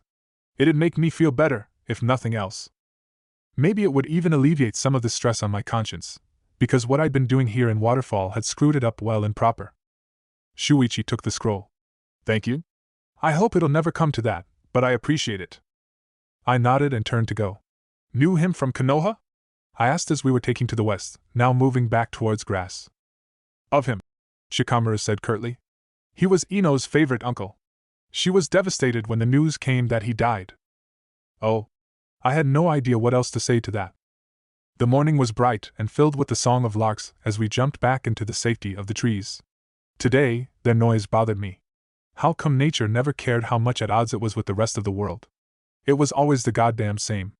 Regardless of what happened, clouds drifted around and did their thing. Animals plodded on. Waves came and went. Round and round like a spinning top went sun and moon, while we sat on the edge holding on for dear life, wondering when our fingers would slip and we'd fall off, breaking our necks. Chapter 9. 6 weeks after Shikamaru and I had set out to Waterfall, we returned to our camp and soldiers. Whether victorious or in defeat was hard to tell. The fall rain was hammering us into the ground, the hoods of our cloaks bending under the downpour that was beating grass into submission. Shinobi stood at attention when we plodded past them through the mud, their spines rigid as a row of spears. They were waiting out the rain in the safety of their awnings, their money switching hands when they thought we had our backs to them. Albeit in bad taste, a death pool wasn't unusual among the forces, a thing only illegal if you got caught doing it, so we let it go at first. At least until one shinobi didn't wait before we were out of sight and handed his bet to the kunoichi next to him. Shikamaru stopped in the middle of the way, his gaze swiveling along the row of shinobi and down to the chunin in question, whom he beckoned forward into the rain. The woman who had received the money, still standing under the awning and death gripping her one ryo, turned chalky at the sudden scrutiny so close to her. Belatedly, As Shikamaru's stare slid from her neighbor to herself, she too stepped into the rain, where the deluge stuck her hair to her brow and drenched her clothes within seconds. A twitch of Shikamaru's nose was all it would take to send them running. In their averted eyes, their anxious posture, was the knowledge that something had changed in him. They had no way to tell what kind of change, but its presence, its sheer existence, made itself felt nevertheless. I knew the change, though, could read what flashed in Shikamaru's glare, a time in Waterfall we'd rather forget, and yet memories of which cropped up like weeds on a walkway when you least expected them. Putting a hand on his shoulder, I addressed the Chunin by name and said to them, "You ought to pay better attention when paying out bets, eh? Another commander might write you up for that stuff. And anyway, misjudging a situation is a good way to get yourself killed on a mission, so be careful next time." Shikamaru and I walked on. And while the Chunin relaxed, losing tension like two overwrought strings going slack, I fought down the memory of Subaru's torn-up body and the countless faces haunting me day in, day out. "You were in Waterfall," I said quietly as we crossed into Orochimaru's former hideout, navigating through the narrow halls underground. Lit sconces led the way, made our shadows big and monstrous, and had them flickering behind us as if to burst out of our backs if only we eased up and let them. "I'm there every day," he said. So was I. Shikamaru chased the memories away when they began to crowd my mind. Likewise, I broke him out of his spells the moment death threw shade on him. In the command hall, Shikamaru's cousin and Haru were studying a pair of maps. Upon noticing us, they stood to attention. "Sir," Haru said, bowing to me, before nodding to Shikamaru. "It's good to have you back. Where is—" "Gone," I said. My expression made clear that this would be the end of this line of questioning. I wasn't surprised to see him here. We might have handed command over to someone else, but that likely hadn't stopped him from butting in his head out of sheer loyalty. "How have things been for you?" Shikamaru asked his cousin. "Not too bad. There were quite a few questions at first, though. You three leaving surprised a lot of people." "Was there talk of treason?" I asked. "Never," Haru cut in. "Everyone I talked to was convinced that you wouldn't just abandon us, sir. They knew you had a plan. They just didn't know what kind." Shikamaru's cousin rolled his eyes, stepping over to the map hanging at the wall. "He's right, essentially. And people did notice results soon enough. After 2 weeks, Iwa patrols lessened in the fringe areas, making life vastly easier for our recon teams. The trend continued in the following weeks, spreading to key areas as well. We've had little news from Waterfall, but whatever you were doing there to draw Iwa away worked wonders. Their forces have withdrawn to a few key points, leaving the outer edges of grass to us." "So they're turtling now," I said, counting the pins on the map which symbolized Iwa's strongholds. "Fewer areas to defend while increasing the amount of shinobi they have at any given place. It's a good strategy as long as they're dealing with the trouble in Waterfall. And at the middle of it all stands Kumi Castle," Shikamaru said, his face dark and foreboding, no doubt because he remembered the losses of that day. "We should mount an attack on that place as soon as we can," Haru said. "A hard and fast strike will surely secure us a victory now that you're here again and Iwa is being stretched thin. We'll show them, sir. For sure." It shouldn't have happened, but Haru's fervor still caught me off guard. He had a wife and 2 kids, his daughter already attending the academy. Was he that eager to throw himself into battle? "It might not be the best way, but we do have the option, sir," Shikamaru's cousin said. "It would be a hard battle, but not an impossible one with our current numbers. We've battered our head bloody against those walls before," I told them. "We're not running into another situation like that. At least not like things stand right now." "Sir?" Both Haru and Shikamaru's cousin wore their surprise on their faces. "Double our teams alongside the grass waterfall border," I said to Shikamaru. "I want to know about everything that moves in and out in the coming weeks." "You think she'll come?" Shikamaru asked. "For weeks. If she's not here by then, we'll take the place by ourselves. Until then, we're going to crack the remaining positions Iwa still occupies and drive them into the castle. I want to get all of them in one swipe. I'll get the patrol schedules ready then," Shikamaru said, gesturing for his cousin and Haru to follow him. Left alone in the command hall, I allowed myself a sigh, trying to get rid of all the doubt and nerves. In Waterfall I had started to play a game I had no experience in, and I'd played it as hard and as bloody as I could. Would Fu come? In her shoes, I'd do whatever it took to wreck this place. But I wasn't Fu, and I hadn't inadvertently started a war that brought my country to its knees. Was the guilt over her past strong enough to accept my actions if it meant booting Iwa out of Waterfall for good? I had dealt her a nasty hand with almost no way forward. Would she pick it up and play with it, or burn the cards and throw cinders and ashes in my face? There was no answer to any of these questions, so I stopped asking them and left the hall, firming my step and straightening my shoulders instead. The plan was made. In the next 4 weeks I'd move every piece into place to advance my and, by proxy, Konoha's agenda. Fu's aid would be welcome, but I'd be damned before I let myself become dependent on her goodwill. Entering my tent I noticed that everything inside had been left as it was before I set out to Waterfall. My attempts at writing Hinata still littered the floor and the bed, while letters of condolences piled up on the table. I brushed my finger across the wooden box. 2 orange handprints waited inside for me. I didn't dare touch that letter as I was right now, though. The thought of it had to be enough. I pulled up a sheet of paper and dipped a brush in ink. I had avoided this long enough now. I'm sorry if you haven't heard anything of me, Hinata. I've started this letter 100 times and never got very far. There was always something else. The war and… You know what, that's a lie, and you probably know it. I couldn't find the words and made excuses, that is all. I still don't know what to write, but I decided that you're getting this letter if it kills me. It'll be hard to read, and probably a mess. But you're you, so here's to hoping that you'll get me anyway. So, where to start? I hate this rain. I don't like the food and… The brush was trembling in my hand. I was trying to evade the issue again. Like always. But that was no good. I had found a start, now I had to continue with resolve. I forced the brush back onto the paper and crossed out the last line, beginning a new paragraph. There would be no more meaningless chatter. I don't think I like myself much right now, Hinata. I'm not sure what's happening to me, and I'm… Again that trembling, again I had to still my hand, and then brute force brush onto paper. I am afraid. There. I wrote it. I'm afraid. I'm afraid. I'm afraid. I don't know if I'll be the same when I get back to you. I don't even know if you'll like this new me. If it can be liked at all. I don't. It is a version of me born in a dark place, and I fear that I've got to keep it now because I need it to make sure we survive. And even afterwards I don't think I can just throw it away. Now that I have it, it'll stick to me like rust on a cheap knife, no matter what I do. It's all a mess, Hinata. I've done things I never thought I'd do. I've seen so many people die, have failed to save so many, and they still salute me like it's nothing. As if the world is still the same just because the sun keeps rising and the damn larks still sing in this bloody country. Subaru is dead, Hinata. I pulled Shikamaru into this horror too. What kind of friend does that? I don't understand anything anymore. Why are they still saluting? I'm sorry. I probably shouldn't have written all that stuff. I don't want to worry you, but I think I bungled that up too now. I really want to hold Chia and make her whoosh through the air like a kite. And I want to lie in bed with you on a sunny morning and talk about stuff, and then tickle and kiss you. I miss you too. When I was done, I felt drained and had lost all sense of time. At some moments I'd even forgotten that I was writing.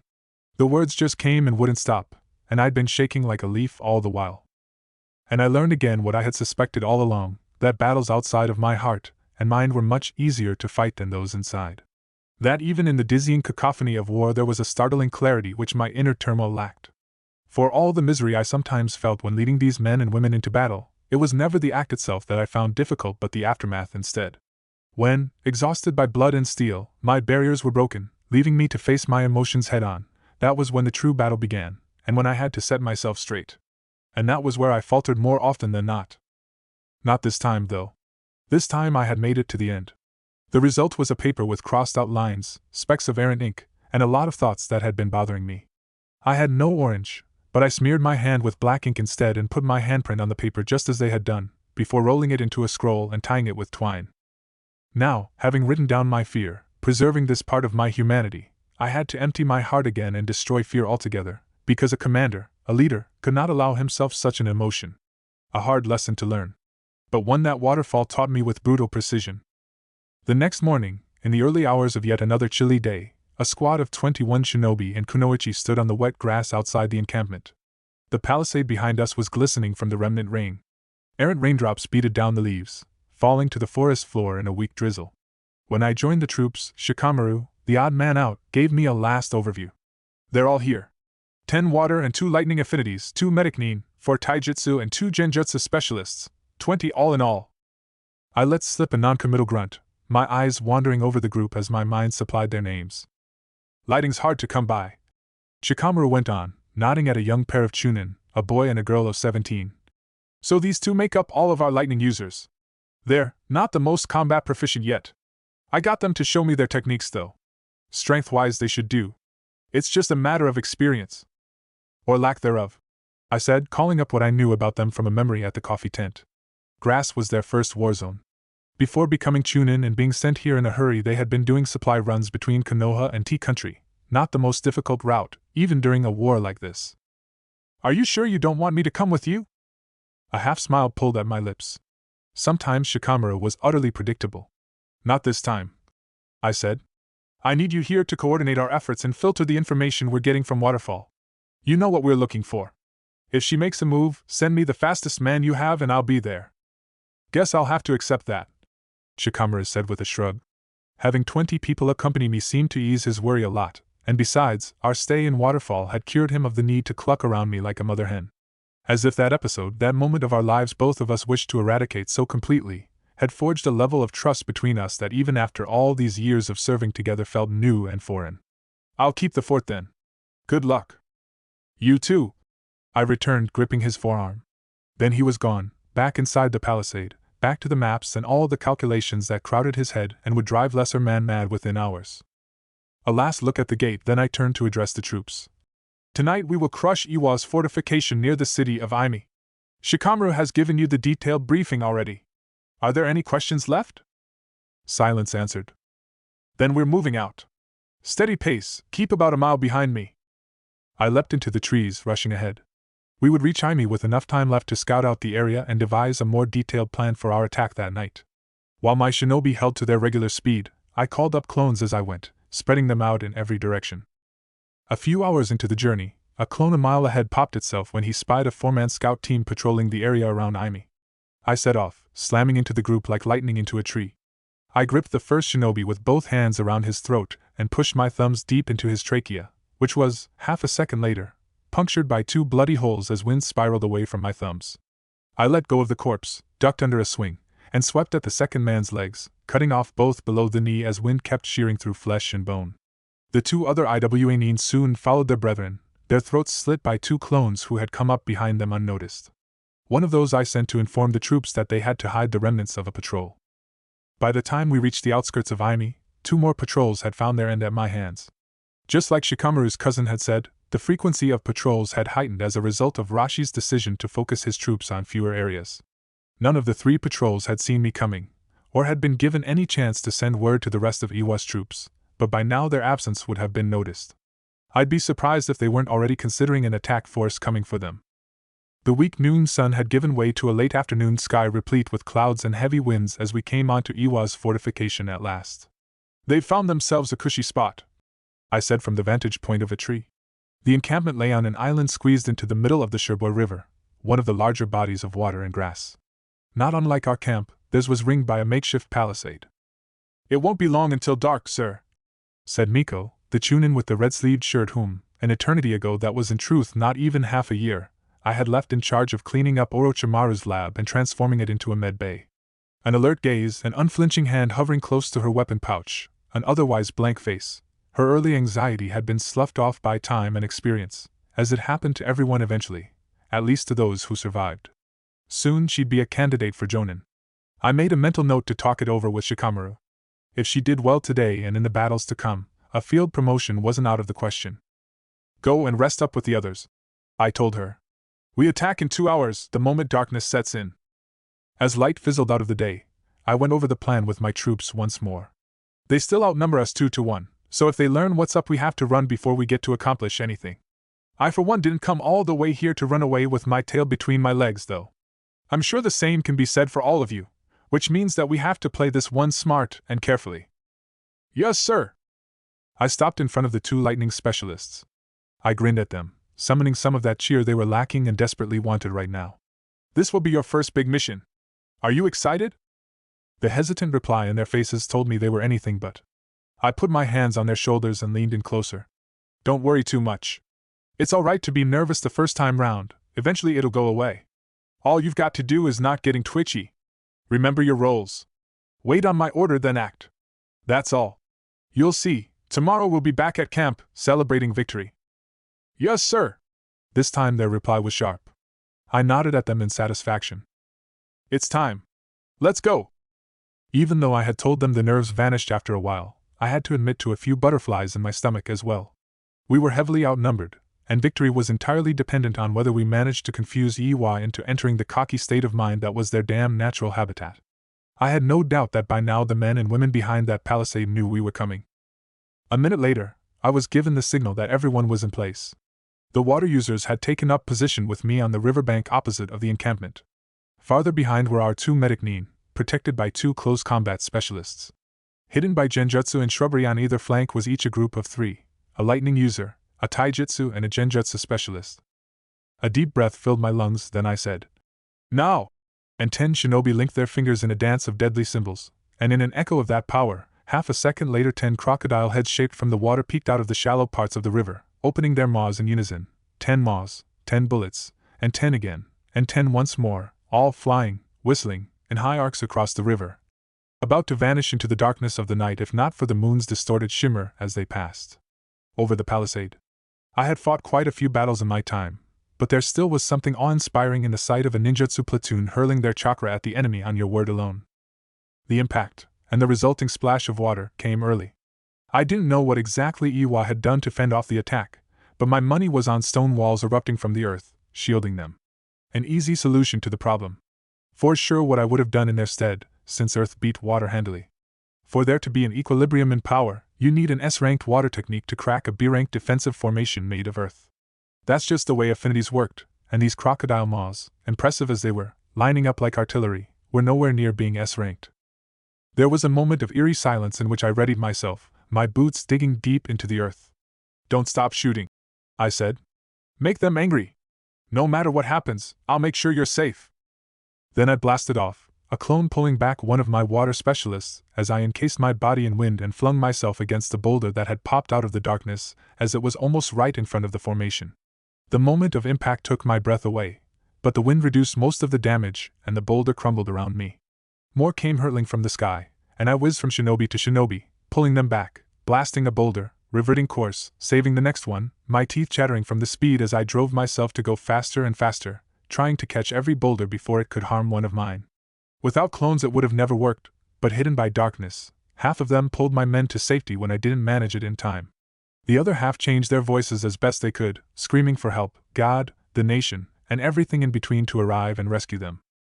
The barrage of boulders seemed endless. And yet my men kept lobbing water at the camp until I gave them the sign to ease off, to slowly, one by one, stop their techniques.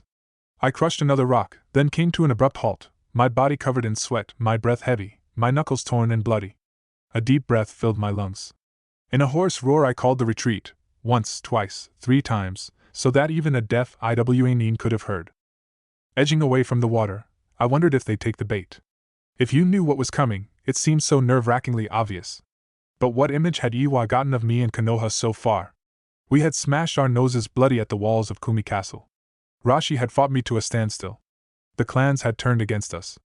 And only some undetermined problem in Waterfall was the reason why Iwa had to give up some of their supremacy in grass, having to beat a tactical retreat to the core regions of the country.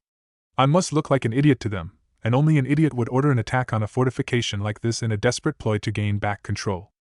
I would have known if Rashi was behind those walls, and the thought that he wasn't gave me confidence.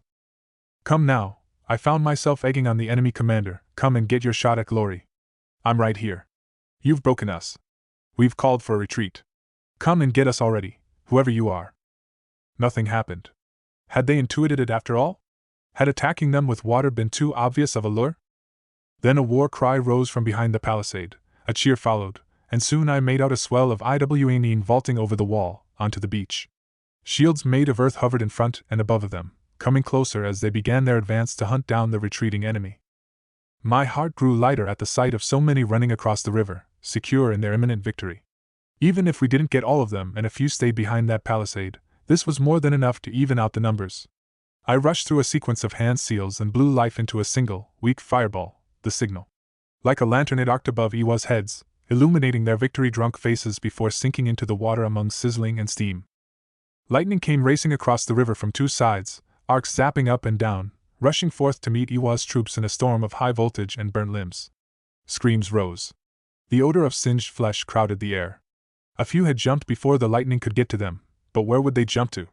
The moment they lost momentum in the air and had to come down, their feet would touch water. When several used ninjutsu to navigate in the air, pushing themselves in different directions, my genjutsu specialists on the flanks did their work. Confused, only 2 of the airborne IWA made it back over the palisade. The others were easy pickings in their panic, and a subtle nudge of the mind had them choose the wrong riverbank. Covered in sweat, their bodies shot with adrenaline, they landed crouching on the soft grass of the bank, barely having survived being electrocuted. When they looked up, relief changed to fear, for what they saw was me, my knife, and then nothing as they joined those of their fellow shinobi who had crawled out of the water and likewise found their end. They had thought themselves too safe, too strong, invulnerable as the mountains they hailed from. The river was a ready source for their few water specialists should Konoha come with fire, which we tended to do, and their natural affinity to earth would secure them against any attempt to make the river their enemy.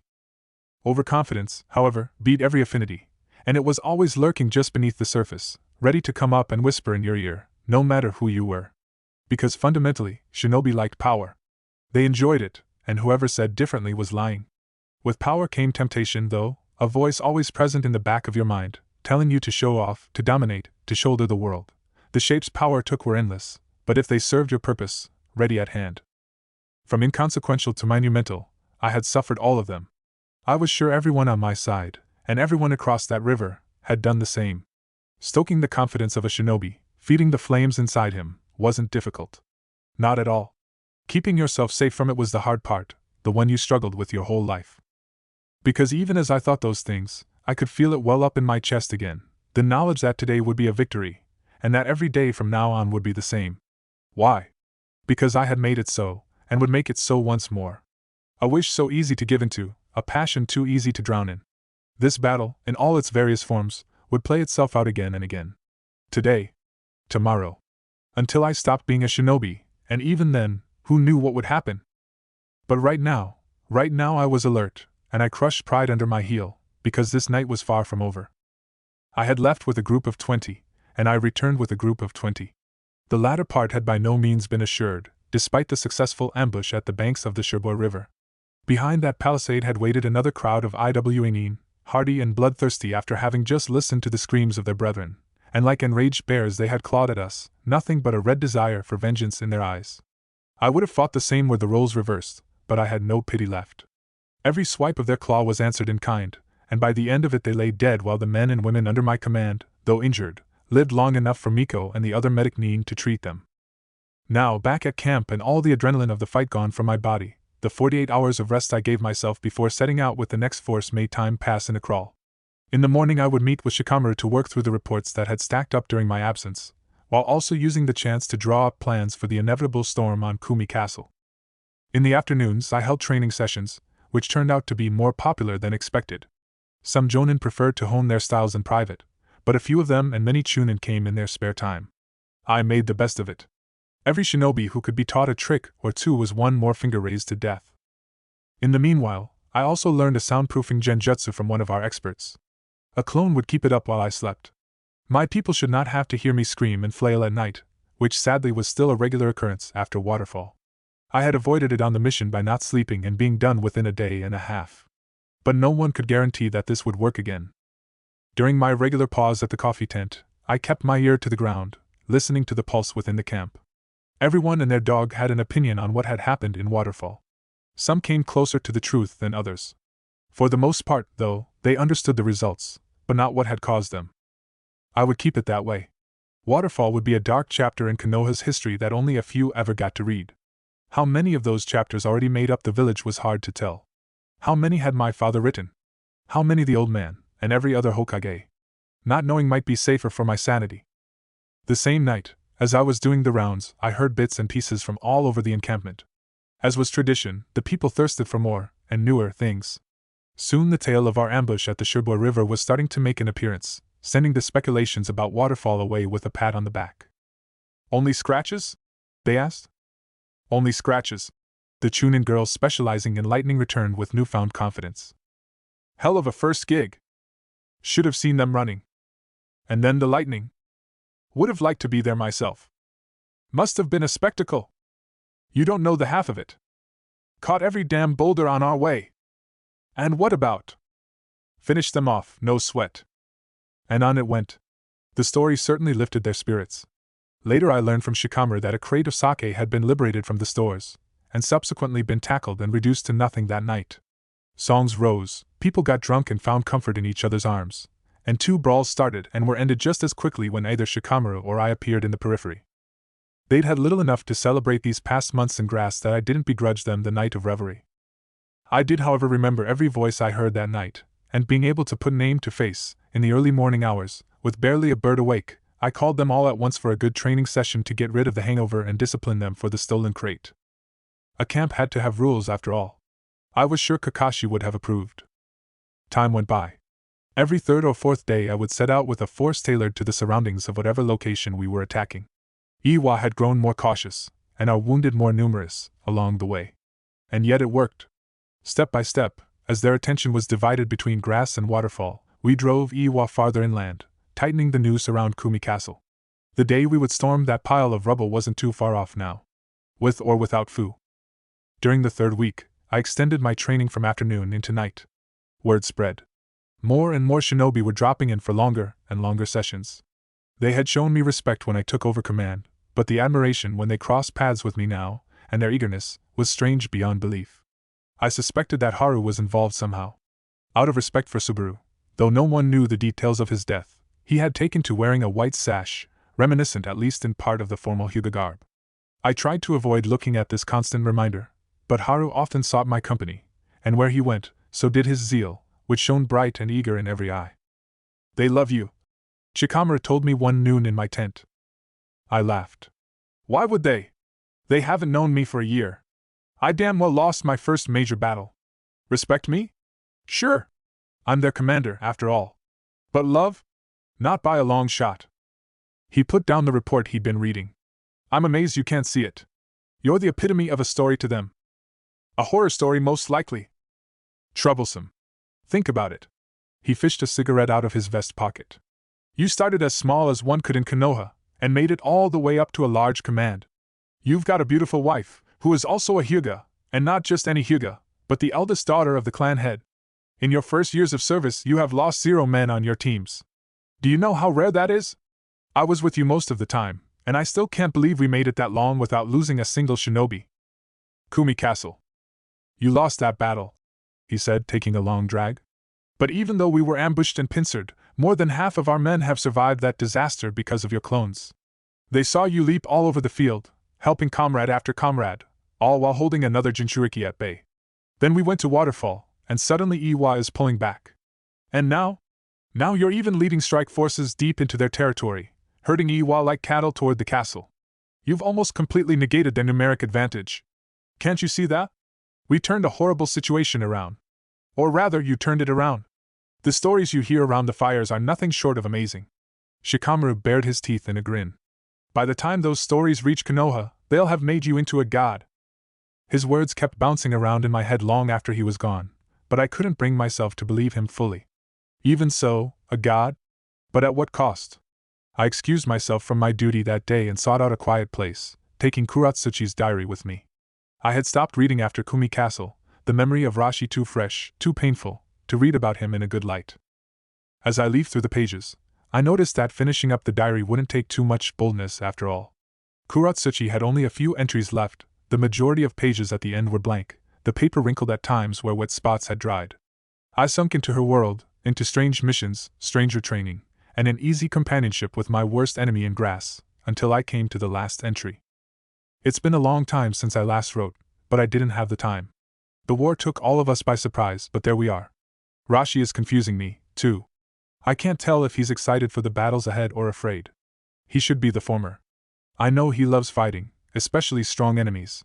After too much sake, he once told me that fighting was the only thing he really cared for before I came along. That was sweet of him to say. I always knew there's a cuddly bear beneath all that volcanic ash and red fur he calls a beard. And it only took him, 8 years? To finally show it? But that's what Mother always told me. Men can be so thick sometimes that it takes an event of cataclysmic force to make them say anything about what's going on inside them. It's ridiculous, of course, but there we are. I don't have much more time. I'll have to leave the diary here for now, since I can't be identified during this mission. I'm giddy though. Finally I can prove myself to grandfather and Rashi. I've waited for my chance, and this'll be it, I can feel it. There have been rumors that Konoha's copycat is in the area, but I don't put too much stock in them. For a bunch of tree huggers, Konoha is surprisingly good about their counterintelligence, and Hatake Kakashi is the boogeyman they conjure up from time to time. I've heard enough stories. He can't be everywhere at once, and if right now he's at the border to lightning, well, it stands to reason he won't be here. It's all just scaremongering anyway. And besides, if I fought and beat him, I'd have one hell of a story to tell Rashi. He'd be proud, for sure. When the ink ended, I sat numb with the open diary in my hand. I had never heard of the Tsuchikage's granddaughter before I got this book, and now I knew why. I had no concrete proof, of course, except the lack of her existence. But my gut told me well enough what had happened. Kakashi had snuffed Kuratsuchi out before she'd ever gotten the chance to prove her mettle to anyone. Did Rashi know who I was? Had he made the connection between me and Kakashi? In a strange way, on that secluded branch with the fall winds cutting through the foliage, I found myself mourning that girl from Iwa, whose view of the world had reminded me of myself quite often, and whose voice had afforded me respite now and then. I closed the diary, trailing a finger over its battered spine and roughed-up leather cover. It could be used as a weapon. I knew enough of Rashi's relationship with Kuratsuchi now to inflict real pain if I wanted to. The part of me forged in Waterfall urged me to it, but the knowledge felt so private, so intimate, that I found myself hesitating despite my vow to never again shy away from dirtying my hands if necessary. Rising from the branch, I pushed the decision away and pocketed the diary in my vest. Reading had given me no peace of mind this time, had, if anything, created more problems, so I had to resort to another tried and true method. Half an hour later I was overseeing a spar between Chunin, focusing on making them better instead of myself. "Don't let him get close to you," I shouted. The kunoichi jerked away from her opponent, a stocky guy trying his hardest to stay in range so his fists could do some damage. To him I called out, "Don't stop. If she gets away you'll be nothing but target practice for her. Keep up." As they were nearing the end of their fight, a diminutive figure neared through the high grass. Shima stopped in front of me, and I asked, "What is it?" "3 of our patrols are coming back far earlier than expected." From under her coat sleeves came an agitated buzzing. "They will be here in half an hour." "When were they scheduled to return?" "Tomorrow evening." My expression hardened. An early return could have several causes, but that 3 patrols came back at once put me in the mind of an escort mission. I was sure I knew whom they were bringing here. I said, "I'll take care of it." Shima saluted. The kunoichi had won in the meanwhile. A chunin trying to become a medic nin practiced by patching up her and the big guy after the fight. The other trainees sat in a circle, talking over the various mistakes. "Keep going, everybody," I told them. "I have business to attend to."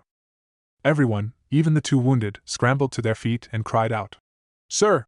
in unison as I left them to themselves. Shikamaru at my side, I waited at the entrance to the camp. My expectations weren't betrayed. Flanked by my patrols, Fu and a gaggle of shinobi staggered out from the underbrush. They were dirty and exhausted, and reeked of sweat and blood. Iwa had put them through their paces. The boy who had served me tea a month back wasn't among them. Fu's eyes were alive though, and sharp as a razor. "Get them settled in and give them what they need, Shikamaru." He would keep an eye on them, or several. After our actions in Waterfall, an alliance might be the farthest from Fu's mind right now. That was the gamble we'd taken. With a nod at the patrols, I welcomed this swarm of wasps into my camp. "Let's take this somewhere private," I said to Fu. "Yes," she said with a sweet look. "Let's do that, Naruto." I led her through the camp down into Orochimaru's former basement. The moment I had closed the door, her chakra became wild, willing to lash out at the slightest provocation. I matched hers with mine. The air in the room was getting charged. Then Fu reined back her chakra until it was boiling just under the skin, pricking at my senses. Her lips stretched into a smile that was all teeth, showing off incisors sharp edged like an animal's. "You sure did me dirty," she said. "Not in a million years I'd have expected that from you. It was a crazy move. A crazy, crazy move, Naruto." My face told her nothing. I had learned from my mistake. "I have no idea what you're talking about." "Come now, there is no need for lies, is there? We both know what happened in Waterfall." I kept my voice hard as stone, as Danzo would have done. In a twisted way, Fu had been my teacher, and she was teaching me still, probing me, needling me, trying for reactions. I had to be cold, brutal, precise, or she would be gone, and with her all her men. "I assure you, I don't know what you're on about." She looked put out, then began circling me like a leopard its prey. If she dared to pounce, I'd smash her into the wall. she said. I suppose I did leave you with few options, didn't I? And you went where I'd never expected you to go. It's enough to make a girl feel violated. Your woman must have a lot of fun with you. I have things to do, Fu. You should be the same, given what I heard is going on in Waterfall right now. Frankly, I'm surprised you came here. Have you had a change of mind? Oh, yes, she said. I have had a lot of thoughts about what to do with you. To stoop so low as to betray an ally and give information to an enemy nation is quite something. I'm sure your men would be thrilled about knowing what their commander got up to. As far as I know, you're the one who started a decade-long war by giving away secrets to foreign powers. It honors you that you tried to do the right thing now by upholding a weak semblance of resistance, but you don't seem to do too good of a job at it. Her eyes widened. Her composure slipped. For a moment, the hurt stood so plain on her face, so visceral, that I felt like the biggest scumbag on earth. I was neck-deep in muck now, and no shower in the world would ever get this off me. You know, she whispered. What I know is how to get out of this situation, I said. I told you about my plan back in Waterfall. Have you reconsidered? She was struggling to get herself back under control. Her chakra lay so heavy in the air, it would have suffocated normal men. On her face, madness and fragility kept chasing one another, and I honestly couldn't tell whether she'd cry next or start a fight with me. I pressed on. What is it going to be, Fu? Are you here to follow? Violence flickered across her face. And what if I said I'm not? Would you do the same as you did in Waterfall? Have you become the big bad now, and could stomach killing all of my people after we sought refuge in your camp? What would that do to your image? What would that do to you? How many of your men will still follow you if they learn that you betrayed your own country? How many would put the knife to you themselves? I put an edge into my tone. If you endanger my people, Fu, I will end you, right here, right now. So I'm asking again, are you here to follow? She stood close enough that I expected a knife in my stomach any second now. Half a minute passed in silence, in which we stared at one another, then she wheeled around to the map. I'll be good, Chief. My men are yours. I wasn't fooled. The madness was there, even if she leashed it tightly. But at this point I took what I could get. What's the plan again? She asked, slapping her palm on the map. Her hand was trembling. Killing Iwanin. Oh, look at you! She burst out in a giggle. Her voice had once more taken on its sing-song quality. I almost feel like a proud parent right now, you know? One talk between us, just a few minutes, and look how you changed. It's amazing how fast they grow up, isn't it? Just you wait. A few more years and you won't even recognize yourself anymore. Ain't that fantastic? All that weakness gone. The world's yours, Chief. It truly is. The knife came, and it went deeper than expected. I didn't move a muscle, but damn if that hadn't hurt. My apologies, she said with full contrition. I'll behave. I explained the plan curtly. With her I had to keep up this spiel until we went our parted ways. If ever I showed weakness, even just a glimpse, she'd rip out my throat with her bare teeth and throw my corpse to the vultures. Shikamaru and I agreed that we had to set out as soon as possible. Fu had left a few people in Waterfall to make trouble. They would continue spinning the narrative of an uprising to keep Iwa busy. That gave us at least some time, but I had little faith in them to hold out forever. On a more personal note, the earlier we ended this, the better. Having to keep Fu and her men this close was the best revenge anyone could have come up with. It was like knowing that somewhere there was a fire but never being able to find it and put out the flames. The morning after her arrival we moved toward Kumi Castle. My recon team scouted out the areas we were passing through. One errant Iwa patrol crossed our path. Fu took care of them with a smile, bounding towards that duty with a spring in her step. I later got reports that it had been a horrific slaughter. The messenger kept staring at his toes, too embarrassed to look me in the eyes and show weakness. I clapped his shoulder. Chin up, man. We're on our way to victory. Stare right at it. My words did the job. The man straightened, saluted, and was gone. Half a day into our journey, I got news from the patrols keeping their eyes on the eastern border. Rashi had been sighted, moving out of grass and into Waterfall. Even Shikamaru was taken aback. Without their Jinchuriki, Iwa would have no chance at all to defend the castle. My men are very creative, Chief. Almost as creative as you when it comes to raising hell. Fu was leering at me and Shikamaru. There was a fine sheen of murder in Shikamaru's eyes. Fu's presence proved a constant reminder of what we had tried leaving behind ever since coming back from Waterfall, worse even than Haru's white sash. As long as she was with us, she'd make sure we didn't forget. Also, Rashi's departure was such a tremendous help that I became wary. The only reason for too many good surprises to arrive at once was that they were running away from a giant hailstorm of trouble coming in right behind them. In the evening, we made camp only a few hours south of Kumi Castle, in the same ruinous city where we had licked our wounds after our first loss. Tomorrow, we'd take down the last pillar of Iwa's control and grass. I looked up the moss-covered tower, where the memories of my clones had almost ripped my mind apart. It stood crooked and shadowed in the twilight, like a bad omen. As if the last cup of instant ramen in the pantry was spoiled. I shook my head. Since moving in, Hinata had made sure that there'd always be enough stuff in the pantry. This wasn't the time to start believing in crap like bad omens. I should have listened to my gut, not my head. When the blow came, it was a haymaker that laid me out flat. Say that again. A kunoichi had come from Konoha. She was somber, black slacks all around. Her bearing made her out to be from ANBU, doubling as a post-nin and a messenger. We stood outside the hall where my men were eating. The Godaime Hokage, Danzo-sama, is dead. It happened 4 days ago. Tsunade-sama did the best she could, but whatever ailed him was stronger than her healing. I was staring at the woman like I had seen the ghost of Danzo manifest behind her. I asked her to repeat it a third time. She did. Danzo was dead. And I learned of it the night before the most important mission in this whole operation. It said a lot that not a single of my thoughts went towards sorrow. Have you told anyone? Only you, sir. Keep it that way. Are you going straight back to Konoha? After I deliver a few letters, sir. I'll take the mail from your headquarters on my way back. Are there any letters you want to give me in person? I haven't got it on me. It's at the base, I said. On my desk, purple twine.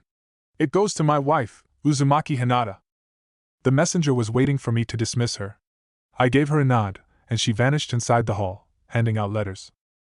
Shikamaru joined me outside. Perfect timing before the attack.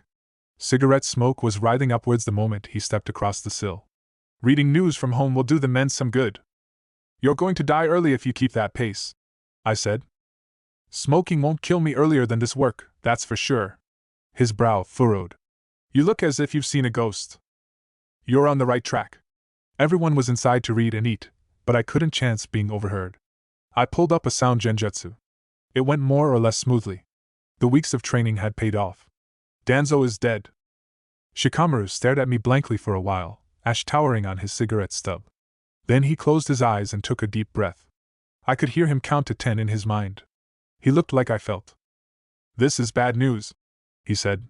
We were both observing a hare flitting across the street, into the overgrown grass straddling the buildings. I suppressed it for now. The messenger said she hasn't told anyone else. When did it happen? 4 days ago. Tsunade couldn't do anything else for him, it seems. Of all the times too. Shikamaru's head swiveled around so fast, I was afraid it would twist out of his neck. 4 days? It takes a messenger at most 2.5 to get here. I shrugged. Maybe she was waiting a day to make the mail load worth the trip. It's a dangerous mission.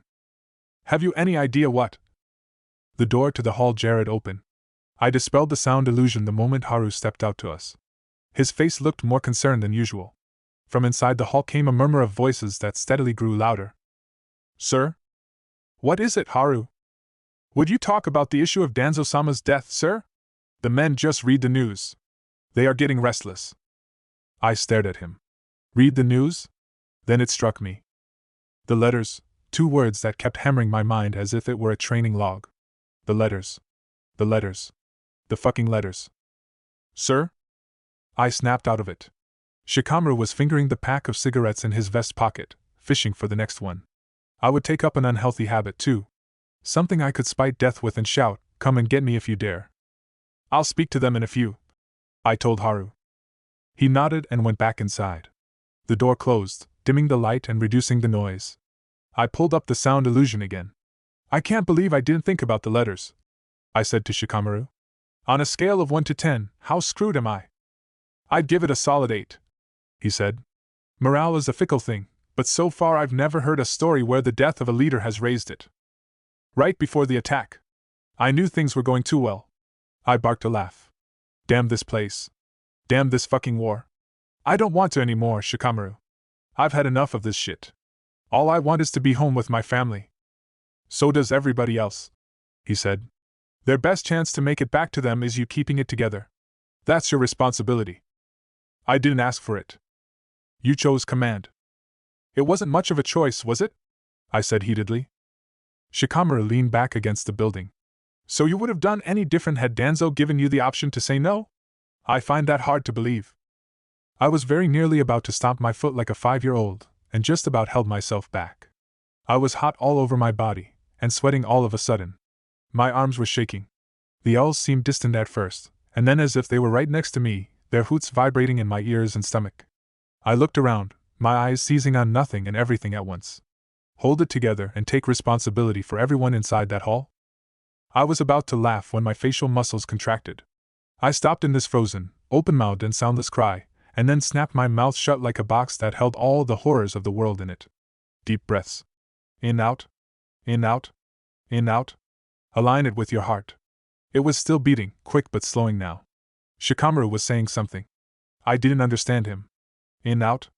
Was he calling my name? Was he speaking? He was. His voice, low and soothing, was stringing sentences together. In, out. My spiraling thoughts calmed. I felt as if I was slowly being dragged out of quicksand as my facial muscles relaxed. I hadn't even noticed how tense my jaw and the rest of my body had gotten in the attempt to keep my mouth shut and that mad, frenzied laugh inside. Naruto. I gasped for air. I don't know what that was. Me neither, Shikamaru said. He seemed uncomfortable for a moment, then put his hand on my shoulder. Listen, I'll be with you every step of the way. But we have to tell them something. The truth. And also that it's going to be alright. One more victory and grass is ours, that kind of thing. I'll be with you. Don't forget that. It'll be troublesome as hell, but we can do it. We had worse before. And you know how to give speeches. I've seen you training this with your clones. He was right. Oddly enough, it was the embarrassment that he had seen me practicing giving speeches, the normalcy of that embarrassment, that brought me fully back into reality. I had no idea what had come over my body and mind there, but I was getting myself back under control. 2 minutes, I said. A quick breather, then I'll do it. Shikamaru gave me an encouraging smile. I would have gone mad a dozen times over already if not for him, and I wondered how I'd ever be able to repay that kind of debt. At length I said, all right. I had formed the bare bones of what I wanted to say, a spark of an idea that might get me somewhere. Now it came down to execution and how well I could improvise. Side by side, we stepped into the hall. Logs were crackling in the 2 large fireplaces lining the walls. It had once been a temple, then a town hall, now a ruin we made use of.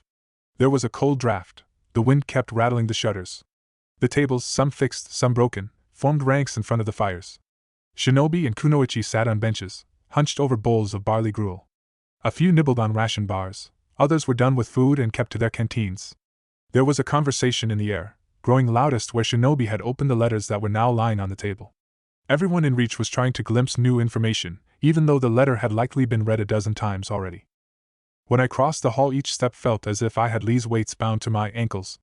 Conversation died down to a deathly quiet. The plodding of my boots, Shikamaru's softer steps, the click of his lighter, and the whistling of the wind were all the sound in the world.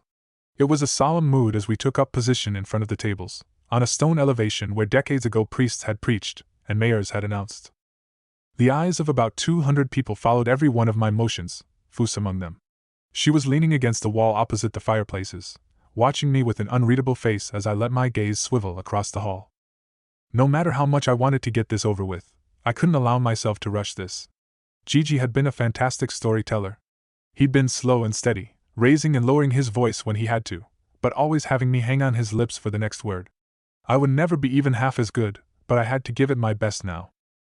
When enough time had passed, I started. As you know by now, Danzo-sama died 4 days ago. This news comes as a tragedy, but not as a surprise. I paused. Understandably, most of you look confused by this last part.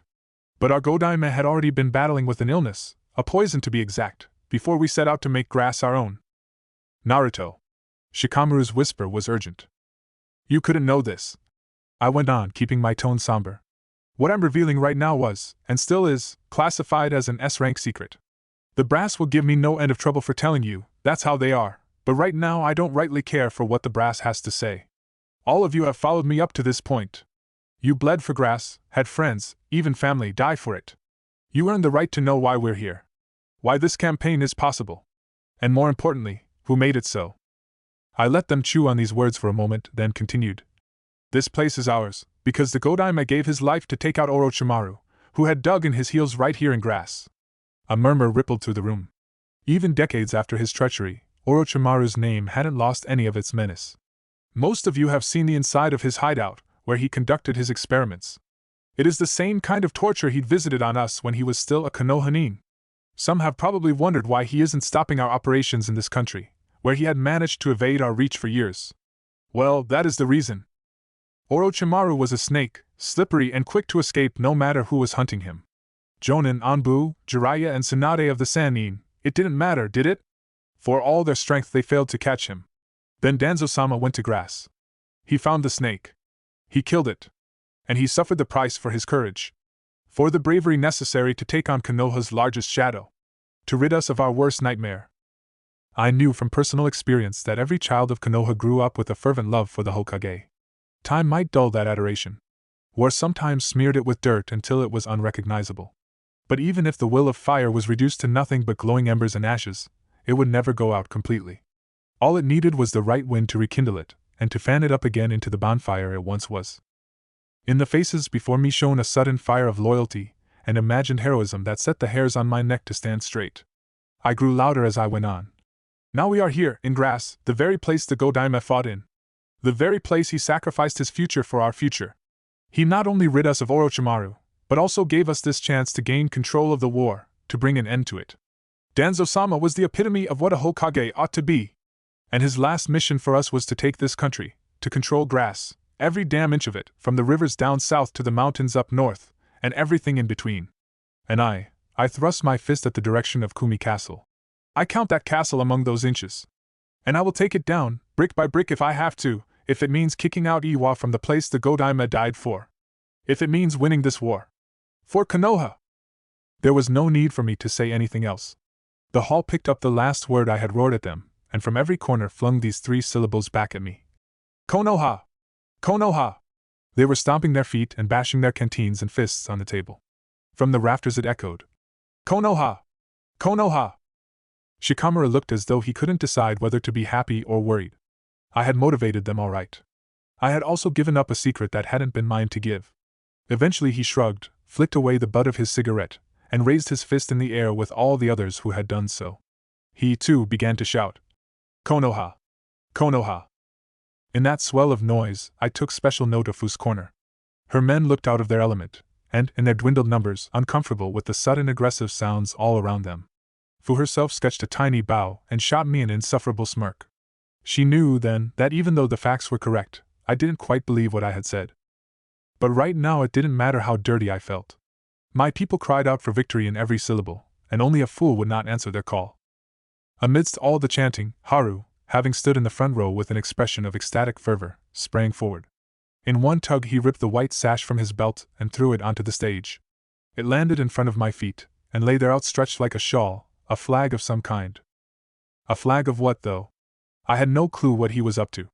All I saw was that Shikamaru's eyes widened to the size of dinner plates. My men's chants were thundering in my ears. Their stomping feet set the hall to shiver. Then a kunoichi in the second row followed Haru's lead. It was Miko, the Chunin to whom just a few months ago I had explained Jiraiya's wisdom of changing the meaning of bad things when the thought of Orochimaru's hideout became too much to bear. Again she wore her red, long-sleeved shirt under her vest. She tore off one sleeve, bundled it up, and let it sail onto the stage as well, where it fell right onto the white shawl. Most people were still shouting Konoha, but now a new call was raised, and as it reverberated in the hall it shook me to my core. Rokudaime. Rokudaime. Rokudaime. My vision went fuzzy. I stared at the 2 overlapping sleeves of red and white, and trembled at what they symbolized. I looked at Shikamaru, but he was all out of help. He stood staring transfixed at the mob that was trying to make me their Hokage outside of any regular process. What should I do? If I started to call myself the new Rokudaime, the people back in Konoha would go apeshit. I might even be court-martialed for that kind of stuff. And what about Shino? He wouldn't take this lying down. This was still a race between us, after all. And Hinata? God, they would hardly leave her and Chie alone if I declared myself Hokage. Would I be able to explain my way out of this? And yet my dream, for the first time it was truly in reach, and that literally. The crowd was getting louder and louder. They had found their rhythm, and their feet pounded the floor in time with each syllable. If I denied them here, all the work I had done to raise their morale would be shot. Gigi had once told me that it was easier to unleash a storm than to cage it. Now I understood what he meant better than I ever thought I would. My heart boomed like a storm in my chest. Blood surged through my body, loud and vicious. As if in a trance, I reached down and grabbed both sleeves in my sweaty fist, raising them above my head to a thunderous cheer. The colors of the hat, the office of Hokage. It wasn't mine to take. I took it anyway. I don't know what happened any better than you do, I said, treading a circle into the foundation of the chamber. The room was hazy with smoke and drenched in anxiety. I've got no idea what happened. No damn clue. It just did, okay? It happened. Things happen. You know that. You took them, Shikamaru said. You took those bands and you held them up. I wheeled around, ready to lay into him. I stopped. He looked just as out of it as I felt. He was merely stating facts at this point. Cigarette butts piled up around his feet, and he sat on the table, smoking as though this was the last night of his life where he could. I didn't know what else to do. I mean, what would have happened? I say no, and then what?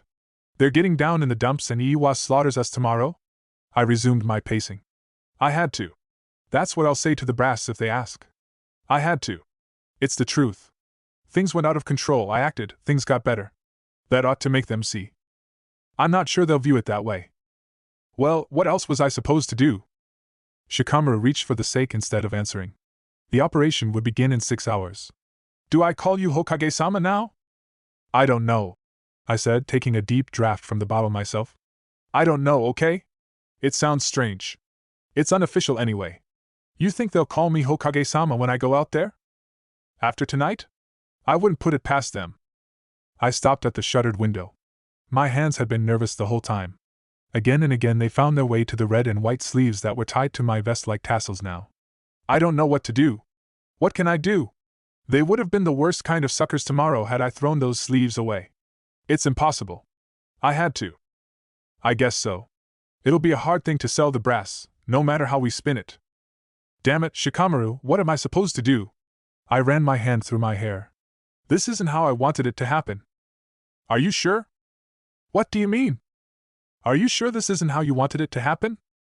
I said. It's unofficial. Which makes it troublesome, yes. Shikamaru cut in. But it was still one hell of a coronation. I've known you long enough now to realize that this, however bad it might turn out for us, gave you goosebumps. I know I had them. I'd be very surprised if you didn't. I glared at him, most likely because he was right. I had enjoyed it, in all its stupid glory. I would never forget how every breath had been electrified, and how their shouts of Godaime had echoed in that hall. And yet, did that make it all right? Did the circumstances justify what I had done this evening? I chose to deflect. Are you drunk? No more than you, he said. I'm just being honest. He shrugged. Maybe it's infectious. You can't find more honesty than you did in that hall. They were roaring their honest desire in your face. I'm definitely no fan of how they went about things, but at least having you as their Hokage is a wish I can get behind, stubborn as you are. I was touched, and more affected by his words than I let show. It's still unofficial, I said. It was probably a spur-of-the-moment thing and nothing more. I bet they'll have second thoughts come morning. Dream on, Naruto. They chose you, however bad their timing. You've got an army of shinobi that literally shouted themselves hoarse for you to become their leader. He took another swig, then raised the bottle in salute. Not too shabby for an orphan and former dead last, I'd say. You did good. In your strange and unpredictable ways, you did good. I took the bottle from him. He was getting a bit too honest, and I had no idea how to deal with open acknowledgement of this kind. Maybe, I said, copying his second favorite word. But I've got to deal with the fallout for now. Do you think I should write the brass, trying to explain before things get out of hand? It's a start, he said.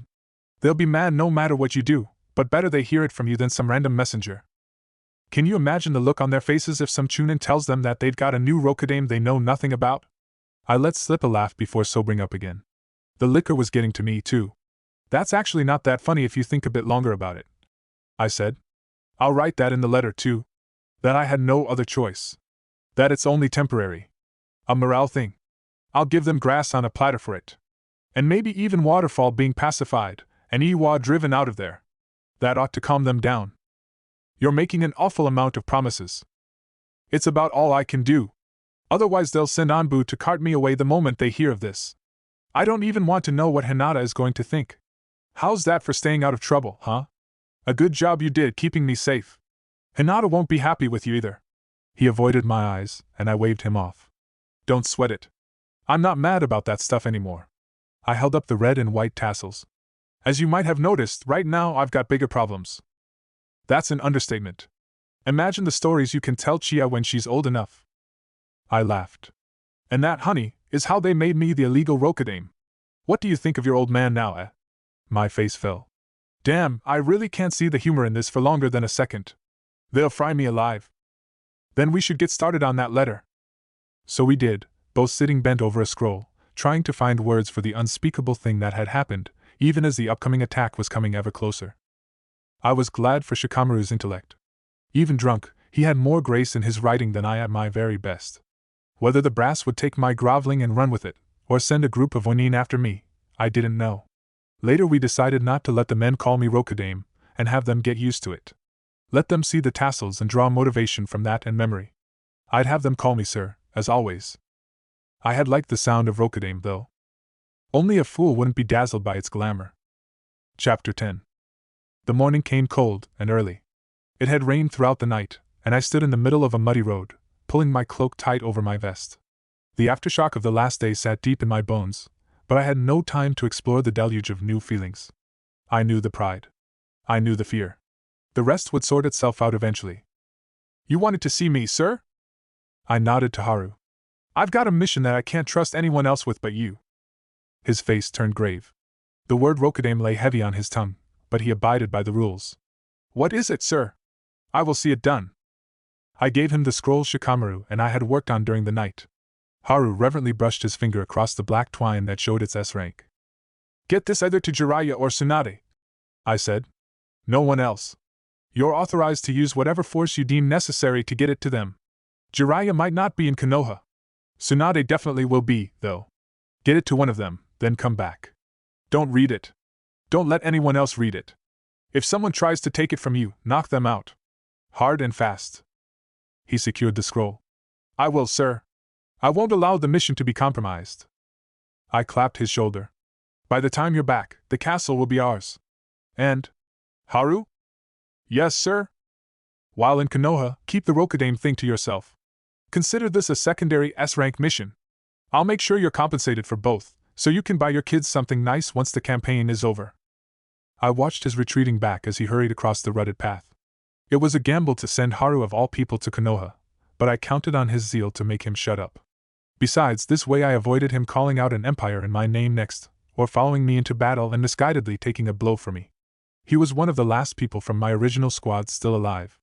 For all the fervor he'd lately developed, I still remembered when he had told me about his daughter going to the academy. It was bias, of course, but I wanted to keep him alive by whatever means I had.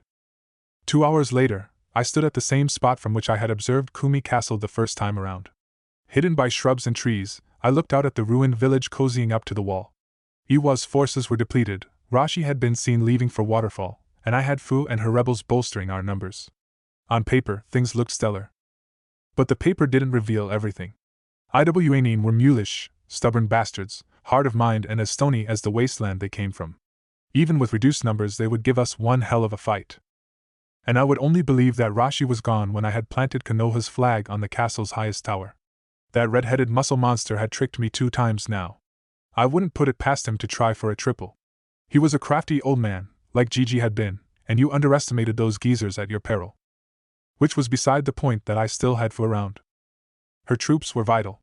She was also crazy enough to stab me in the back when I needed her the most. I was banking on her hate for Iwa. I could only hope that it outlasted her hate for me. Shikamaru would keep an eye on her during the battle, ordered to do whatever was necessary should she turn sides. I also wouldn't split up my forces this time. I wanted everyone around me, where I could see them and, more importantly, reach them quickly. When the time came, I lifted my hand to the sky, and a rustling swept through the lines behind me as Shinobi and Kunoichi got into position. A last deep breath, to calm the blood thrumming in my body, then I let my arm fall back down and leapt out of hiding. It was a frontal attack the likes of which Shinobi usually saw very little of. No hidden agenda of loping around this time. No genjutsu, no traps and ambushes like those I'd employed during recent raids. They were expecting them. Let them worry. Today we ran at the walls of Kumi Castle as a single thrust of Konoha's blade. One sweep at this country's artery, and Iwa would be bleeding out. It would be the most curative bloodletting this country could get. And despite every calculation, every foresight of what could happen, I thought I had lost it when Iwa's blade answered in a swell of shinobi, who came vaulting over the castle walls, abandoning their position to meet us head-on. They had nothing to gain by leaving their defensive structures. A shout came from my right, before a similar one was echoed on the left. We were on full collision course. Had they snuck troops around to take us by the flanks? Brace yourself! Hold fast! I roared, calling up 2 clones. I vaulted onto their linked hands and let them catapult me into the sky. A flight of birds dispersed in panic as I turned amidst them, gaining height while searching for Rashi. No matter where he had been sighted before, this had to be him. I found him rushing at us from the woods west of the castle. He was taking big leaps, and the mud from all the rain played right into his hands. Wherever his feet touched the floor, a dragon's head rose from the sodden earth, grass speckled and terrible, its chakra-enforced jaws open wide to send a barrage of house-sized bullets into our formation. I counted 4, with 2 more on the rise. The control to keep all of them up struck me as insane. Was this the kind of ability granted to you by training your element for 5 decades? Shikamaru's frantic orders down below organized our forces, though. Earthen walls rose to meet the mud bullets. Fire and lightning shot out to send them veering off course. More shouts rose. I turned to my right flank while gravity pulled me back to earth. The tallest man I had ever seen came sprinting at us from the east. Even from up high I had the feeling he doubled me in height, and that without the large straw hat covering his face. He was trailing a giant cloud of steam behind him, his body armor glowing red, and the closer he got, the louder the noise surrounding him grew, a hissing, sputtering kind of sound, snake-like but mechanical, that rattled in my very bones. I was halfway back to the ground when I truly sensed him, and knew who had come to face us alongside Rashi. I had heard of Han, Iwa's second Jinchuriki. I had never thought to see him here though. My heart sank. 4 Jinchuriki in one place. If ever there was a recipe for disaster, it was this. Would the Tenmen Treaty survive this day? Naruto! I looked down at the rapidly approaching ground. Shikamaru pointed east, where Fu was rushing out to meet Han. To fight or to unite with him? I couldn't say. I had no time for that kind of worry anymore. All the pieces were in place. Whether I had put them on the board the right way, only time would tell. I landed with my feet secured in the hands of my clones. I'll take Rashi, I said to Shikamaru, then raised my voice so that everyone could hear. Back to the wasteland with them. For Konoha! Standing on top of my clones, I threw off my cloak. The red and white tassels tied to my vest were whipping in the wind as the cries of my shinobi rose to answer my own. Shikamaru was right. They had no second thoughts. Against all odds, they were with me. From the sound of it until the end of time. And for a moment, for a tiny sliver of time, the horror of this war, the death, the sacrifice, the tears and screams, vanished from my mind, wiped away like dirt from Konoha's streets after a heavy summer rain. For this fleeting second, basking in their acceptance and the unequivocal respect they showed me, I felt glorious, as if my face too had already been immortalized in stone, and I would join my father now on his watch over the village. Then my clones hurled me into the sky a second time, while below me and an army of myself went to assist my troops. If I wanted to survive the aftermath of this battle, and the impact of my clones, then I had to end all this as fast as possible. Right now it didn't feel like too much of a task. Right now, I was invincible. Among the clouds, another clone spun me around, then sent me hurtling right into Rashi's path. They said luck favors the bold. If that was true, then I would make an entrance to knock that gal off her feet. I shot toward Rashi like an arrow, gathering wind around me, squeezing as much of it as I could into as small an area as possible, and coating my very skin with it. The shearing force ignited the air in front of my eyes. Blood rushed in my ears. A whistling surrounded me, growing louder and shriller each moment. I gritted my teeth, then gave up, and my mouth opened in a scream that echoed in my head like a mad, distorted screech. I hit the ground in front of Rashi with enough force to send mud and grass flying up around us in a wide circle, leaving nothing but hard rock underfoot. Then the rock cratered. My feet sank deeper as the earth split underneath. I raised my eyes. Rashi was right in front of me, fist cocked back, fury stenciled in his face. I let go of the wind. The world took a deep breath and held it. There was a spark in front of me, as if I had struck 2 flints together, a tiny glimmer of contained force. Then, with a single, overwhelming boom, the wind blasted out of me, launching Rashi away and leveling everything around him for 2 miles back. The dragon maws Rashi had called to harangue my troops disintegrated and scattered, like ashes thrown into the sea. The tree line to the west collapsed with a rumble. When it was over, I had left a cone-shaped swath of destruction in front of me. No mud, no vegetation, no rocks but the bare earth. That sound of unleashing the wind, I was sure, had been heard all the way to Konoha. Rashi was struggling to his feet. Volcanic stone encrusted half his body. The other half was crumbling off, revealing reddish and torn skin. I was in front of him a split second later, lashing out with my leg. Still dazed, Rashi did his best to fend off the violent air that struck at him with every new blow. One palm thrust sheared away the left side of his beard. Another cracked the armor around his knee, shredding away the skin underneath. He buckled and I set up for another hit, one that would knock him back on his ass for sure. The people fighting behind me, the sheer weight of their sacrifice, drove me forward. They had given me the tassels, had put their hopes and dreams on my shoulders, saw me as Godaime, perhaps even more. Whatever my feelings about the matter, however illegally owned that title was, today I would rise to it, surpass it, and make sure that they were justified. They had earned nothing less, and there would be no stopping until I had won. A memory crashed my early celebration. The clone had been speared on an earthen pike together with Miko, whom he had tried to protect, Miko, who just yesterday had thrown her red sleeve onto the stage, chanting Godaime at me. I blinked, lost my rhythm. Then I was flying backwards, the cloud-streaked sky shooting by. I bounced, rolled, and found my stop. Rashi was there. Memories came. The dance continued. It started to rain again. I wiped my lips and spat out a wad of blood. My left eye was swollen shut, and I ached to my bones. The red tassel had been torn loose and lay buried somewhere in the mud. Rashi, for all that, wasn't any better off. We had danced, every step a new act of violence, and we looked the part. As did the world around us. The rain had turned it into a disgusting, blood-soaked mess. Kumi Castle loomed behind us, impersonal and gray. All that stuff that had ballooned in my chest earlier was gone, drowned in this soggy swamp like an unwanted newborn. History made flesh? Shouldering their sacrifice? I had no idea what had made me forget the horror of this war, but now I was living it again, every memory adding to the weight. So many faces, drawn in death. So many people who only hours ago had called me Godaime in absolute elation, and now lay dead in this godforsaken mud hell. And for what? I couldn't beat Rashi. Not like this. Likewise, he couldn't beat me. Not like that. Without our Biju we were truly equals, locked into a stalemate that would go on forever. A hysterical laugh threatened to burst out of me. How long was I supposed to stay in grass, away from my family, losing man after man?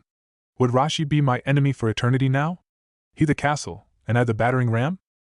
I itched to give him a taste of the Kyubi. If I brought my Biju to bear, the earth around us would be left a bed of flaming rock, his body a pile of ash on top of it. Was he thinking the same? To go at it a last time and decide this futile fight for good? I was gearing up for it. He was, too. The miasmic chakra became more present, tendrils of it licking at the air around us. My thoughts turned more feral. Let him come. Let him try. I was tired of this. Of all the death. Of all the memories. Better end it here, and end it quick, and then be done with it. The 10-men treaty be damned. Anything would be better than this blackish dirt in my mind. Anything at all. A last uproar of color, an explosion of red where only ever-darkening gray was lurking, and then all would be over. That was all. All I wanted was to. Shikamaru landed with a splash in the mud next to me. He had a bright red cut going from his ear to his chin. His voice came to me through a dull haze. I didn't understand a word of it. What? I asked, never taking my eyes off Rashi. We would soon go at it. Both of us were ready. Both of us were. Iwa, routing. Over 3/4 of them. They're running, the hills. Fu. Han the whole time. I heard her laugh a few, been enjoying this. He was holding his side in pain. Iwa is running away. He made an agreeing noise. Fu hasn't betrayed us? No. The clans? Are the clans attacking us somewhere? He looked at me. We won. On all levels, Naruto, we won. How could I believe him? I had been dancing with Rashi all this time, and there he still stood, not hale, not healthy, but well enough to go another round at least. No blow had really ended our fight. Even if the roars of happiness rising behind me were unmistakable, it couldn't be over, could it? I refused to believe that. I stared at Rashi. Had I won, even though it didn't feel like victory? I heard cheers when I should have heard cries of agony and death. The world made no sense to me. How could they be happy? I had all this horror, this blackish waste, in my mind. How? How? The next time I blinked, all I saw was Rashi's torn back, the blood-red, tattered remains of his armor hanging from his shoulders as he leapt away. I tried to follow, but my legs wouldn't let me, as if seeing his retreat had sucked the strength right out of them. The battle had ended. Just like that. I kept glancing around, searching for another enemy. I clenched and unclenched my fists. I had all this pent-up frustration, all this anger that I wanted to unload on someone. My mind was racing ahead of me. I had been so close to tapping into the QB, so damn close. I glared at Shikamaru, willing him to understand, but he looked exhausted and content like the rest. There had to be more to this. After all this time, winning couldn't possibly feel like this unsatisfying, empty anger gnawing at me as the cheers became louder and louder. The weight of death was supposed to be gone after victory. It was supposed to be replaced with different, happier feelings. There had to be more. Was this really all it was? Just the same with different sounds, because death couldn't be unmade, regardless of how hard you strived, and the world would never let you forget that. No matter where my eyes fell, everywhere I saw it, the victory, the raised fists, the exhausted grins, and below? What lay below all that? The crimson mud, the corpses, rained on by blood and water. At my feet, the red tassel stuck in the mud, frayed at the sides. I sank to my knees, picking it up. Was that really all it meant, this dirty piece of red? The damn blood toll each Hokage paid for peace? I had always thought it was passion and the will of fire. Now I knew better. Everything had a cost. I had 1,000 memories that told me so. Squeezing the tassel in my hand, I looked at Shikamaru. Why wouldn't he understand? I was shaking on the ground, my hands caked in dirt and blood, twitching as I was about to tear up. I stopped myself. I gripped my hand, trying to stop them from moving. This shouldn't happen in front of my men. And yet, even as I kept myself from breaking apart, I couldn't help but think that even Shikamaru didn't understand. Not fully, like I did now. Like Gigi, my father, and Danzo had. I laughed. I was such a mess. Behind me, the cheers became louder. They thought my laugh was a sign of happiness, that I was overtaken from our victory. First they chanted my name. Then they disobeyed their previous orders. Roku Dame! It began to sound across the field, bouncing off the mighty walls of Kumi Castle. And again, Roku Dame! And a third time, louder, as even the last ones to notice began to follow suit, Roku Dame! Roku Dame! Roku Dame! I rose to my feet. Fu stood in the masses, her arms crossed, her teal hair specked red. Her eyes were so knowing that I couldn't help but give her a nod. She understood. She knew what I had been thinking. She had been leading all that remained of her country for over a decade. How wouldn't she know? Fu replied with a mocking smile devoid of any sympathy. She took a shallow bow and waved, as if to invite me to continue following her on her path. Another thought wormed itself into my head. How insane had Gigi been after all those decades? What kind of mental strength had he possessed to never even show it? How often had he lain awake at night seeing the dead? And how often had he risen out of bed the next day, enduring and greeting the world with a smile? At this moment, nothing seemed more miraculous, nothing more otherworldly. Was that the true reason for his title? For why they had called him the god of shinobi? But what did that make me, the pretend Rokudame? The front shifted after Iwa's loss. Grass now belonged to Konoha in its entirety, and what little was left of the clans had submitted after the Battle of Kumi Castle. The kid I'd saved during IWA Black Flag operation in the mountains led the envoy to negotiate the terms of their surrender. I should have been surprised, really. For one, that Lady Kika's healing had been potent enough to get him through, even though she'd had barely a few seconds to work on him before a knife took her apart. And then also that the clan heads would cower and send their youngest instead of their most experienced. The kid proved shy and intimidated. He told me that he'd been unconscious while his fellow clansmen mounted their ambush, and that they sent him because they thought we had a rapport. I would have liked to tell him more about knives as I had done the last time we met, but my duty as commander was to dictate Konoha's terms. Another distasteful act, carried out for the village. You'll open up grass food storages to Fire Country, I said, going down the list in my mind. No doubt the Fire Daimyo would add a nice bonus to Konoha's war chest in return, which would already be filled by a sizable amount of money extorted from the clans and civilians of grass. The same would happen with any iron or one in the mountains. You will also open up your country and your clan archives to our cartographers, historians and analytic department, while informing and placating your civilians. A thankless job for sure. His expression showed how little he liked the terms, but his confidence had been another casualty of the war. Konoha, so the message, would be a benevolent tyrant if her demands were met. As the messenger, however, I felt not benevolent but as though I was putting my boot on the back of a kid who had already been lying face down in the muck. After he accepted the terms, I led the boy back to the camp's entrance, where the rest of the clan heads had been waiting under strict supervision. I thought about what to say before sending him over. The terms were harsh but clear. Apologizing for them would be nothing but a hollow gesture, an act to soothe my hurt conscience. I looked the kid over. He was in over his head, a mouse who had been sent to deal with a lion. It would have been like sending my genin self to negotiate with the Chuchikage.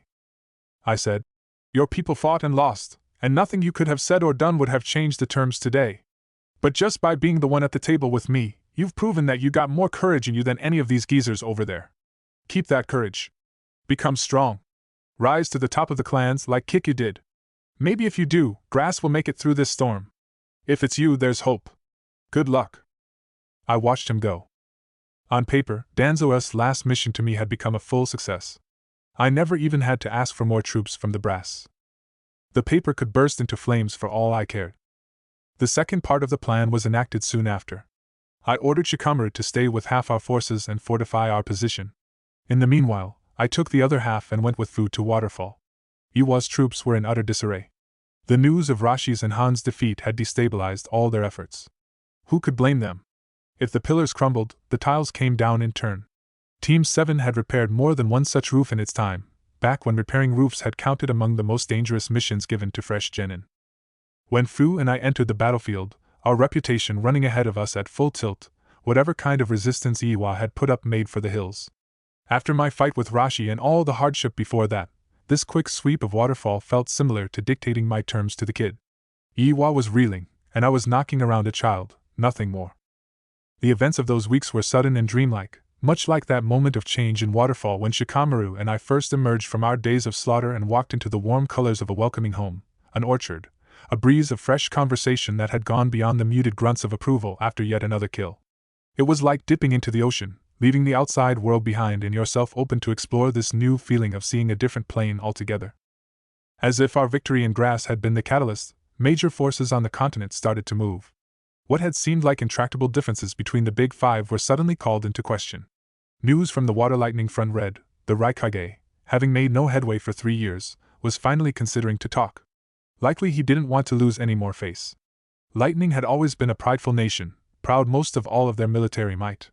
To have been stopped first by Sasuke's sacrifice, and then by Shino's strategic-minded approach must smart them quite a bit. And Kiri's forces? They'd been war-weary for half a decade now. Doubtlessly they'd come to the table as well. And just as I had processed that one of the heaviest, most fought-over fronts was about to grind to a halt, a ceasefire not being only a pacifist's fancy anymore, another piece of news reached me from Suna. The missive read, their manpower had dwindled so far in recent years that further prolonging the war effort was out of question. Gaara, former psychopath and now reformed host of the Ichibi, was the leading voice for peace among his people. All over the continent, the cries for an end to this bloodshed suddenly appeared. Or maybe they had always been there, drowned out by the relentless roar of war that had deafened us to all else. I couldn't bring myself to raise my hopes, though. How great would it be if war had cried itself hoarse like a huckster at the marketplace? But I had the feeling that however quick everyone was clamoring for peace right now, it would take only a single insult for the whole world to go up in flames once more. I had lived too many years in war that I could believe in much else. It took another week until I heard from Rashi. The envoy was a group of 4 Iwanin who appeared mighty uncomfortable at the gates, standing, as they were, ringed by my shinobi. And though the message they brought was one of peace also, I found myself glowering at them, a curse on my lips as my disciplines slipped much the same way my men's did. Izuna, Miko, Subaru, Ainu, Shuren, Hakumo, Shizo, Hataru, Sawada, Tenji. The names and faces were clear in my mind, and for many of them I had the memory of their death as well. So many lives wasted. Young lives too. Lives that hadn't known anything but war. Their faces haunted me as I stood face to face with Rashi soon after, in a glade in Waterfall where just the two of us would talk. We met up in the middle, our respective guard details waiting at the line of trees, staring at the opposing force without emotion, yet taunting them just the same by flashing steel in the winter sun. The frozen grass crunched under my boots as I came to stop before Rashi and glared up at him. Izuna, Miko, Subaru, Ainu. No, I thought as the faces resurfaced once more, this wasn't the way. I had to get rid of those memories, if only for a moment. Rashi came to broker a ceasefire. Wasn't that all I had ever wanted? With all nations having felt so intimately the death toll of war by now, a peace however short it might turn out was finally in reach. What cruel bastard would spit on the hopes of an entire continent? And yet, try as I might, I couldn't get rid of the faces. Rashi's mouth moved as he laid out their terms, mainly retreating to Iwa without being hunted down like dogs, which was a way of pursuing that Fu had taken on quite vehemently. And the more he talked, the longer I looked at him, the heavier the feeling in my whole body grew, a hardening of my heart as the names kept repeating, and the thoughts kept swirling in a vortex of memories. Every syllable he spoke reminded me of what had been lost under my command. I hated him. And perhaps I hated myself more, because even though he gave the order, it had been under my watch that lives ended, and fates were sealed. I had always thought that despite all our differences, there was a strange kind of bond between Jinchuriki. Fu had hinted at this being false, and meeting Rashi now, able to talk with him for the first time, made hint into reality. I let slip a grunt as he was done explaining his terms. Nothing he'd said had been outlandish. And still, how hard it was just to say yes after all that had happened. My jaw clenched, and Rashi noticed. An unflinching look of hatred flared on his face, replacing for a brief moment the placid expression of equanimity. Do not think, boy, that I hate this any less than you. If it weren't for your village, this world would be a better place by far. You think you lost much? I have a lifetime of memories to draw on when it comes to whom Konoha killed that I hold dear. Now get a grip. Think of those people behind you. I am doing the same for mine. As much as I want to rip your throat out, they are more important now. Harsh and honest words. And yet they did nothing for me. What good was advice from the man whose face I wanted to cave in? As if you could even touch my throat. I snarled, feeling the red seep up into my consciousness. He was making me forget myself. His voice was calling up all the pent-up frustration and emotion I had bottled after the battle. Then he laughed. A cruel, loud belly laugh. I guess you're right with that. I know when I'm beat, and while I'm sure I can still touch you, the last fight was yours. There, is that what you wanted to hear? He gave me a curious look. You're such a damn hothead, always looking for a fight, Uzumaki. It's what makes you a fool. But a dangerous one, I give you that. You remind me a fair bit of myself when I was young. But this isn't the time for battling it out, so cool off, lad, and listen to what I'm saying. We've got a chance here to do right by our men, however much we hate it in person. I'm nothing like you. Sure, he said, shrugging. My mind was reaching for ways to lash out. I had accepted his rationale, and slowly but surely also the fact that many more faces would be added to the list if I kept on like this. And yet I was searching for how I could place a barb, feeling for the first time a desire to hurt someone well up inside me, a desire to make him feel the same as I did. How dare he laugh and declare us equals when Iwa had killed so many, had taken so damn much? How? The diary, it came to me. Kuratsuchi's writing. The woman he had held dear like a daughter. My thoughts became cold, calculating. Rashi needed this talk to succeed since Iwa's forces were almost entirely wiped out in this region. I could tell him everything. That I had the diary and would keep it. That I knew Kakashi was the one to kill her. That I had been Kakashi's student. Let him gnaw on that. Let him feel the need to hold himself back from attacking me for the sake of his men, the same argument he had brought forth. As the thread of vindictiveness unwound itself in my mind, my hand twitched to the breast pocket of my vest. It would be so easy. Rashi had no way to respond. If he attacked, I would beat him into the ground, and all his men with him. And yet, at the crucial moment, my hand stopped. What the hell was I doing? Weren't we hating each other enough already? Wasn't this exactly the kind of thing Fu and Rashi would do themselves to gain an advantage? I stared at my hand, ignoring Rashi's alert expression, stared at it, and wondered how it would feel to run my fingers through Hinata's hair, to have Chia's stubby hand close around them. Around what? The hands of a killer? That was a given. But around the hands of someone who willingly, almost gleefully, inflicted pain when there was another way?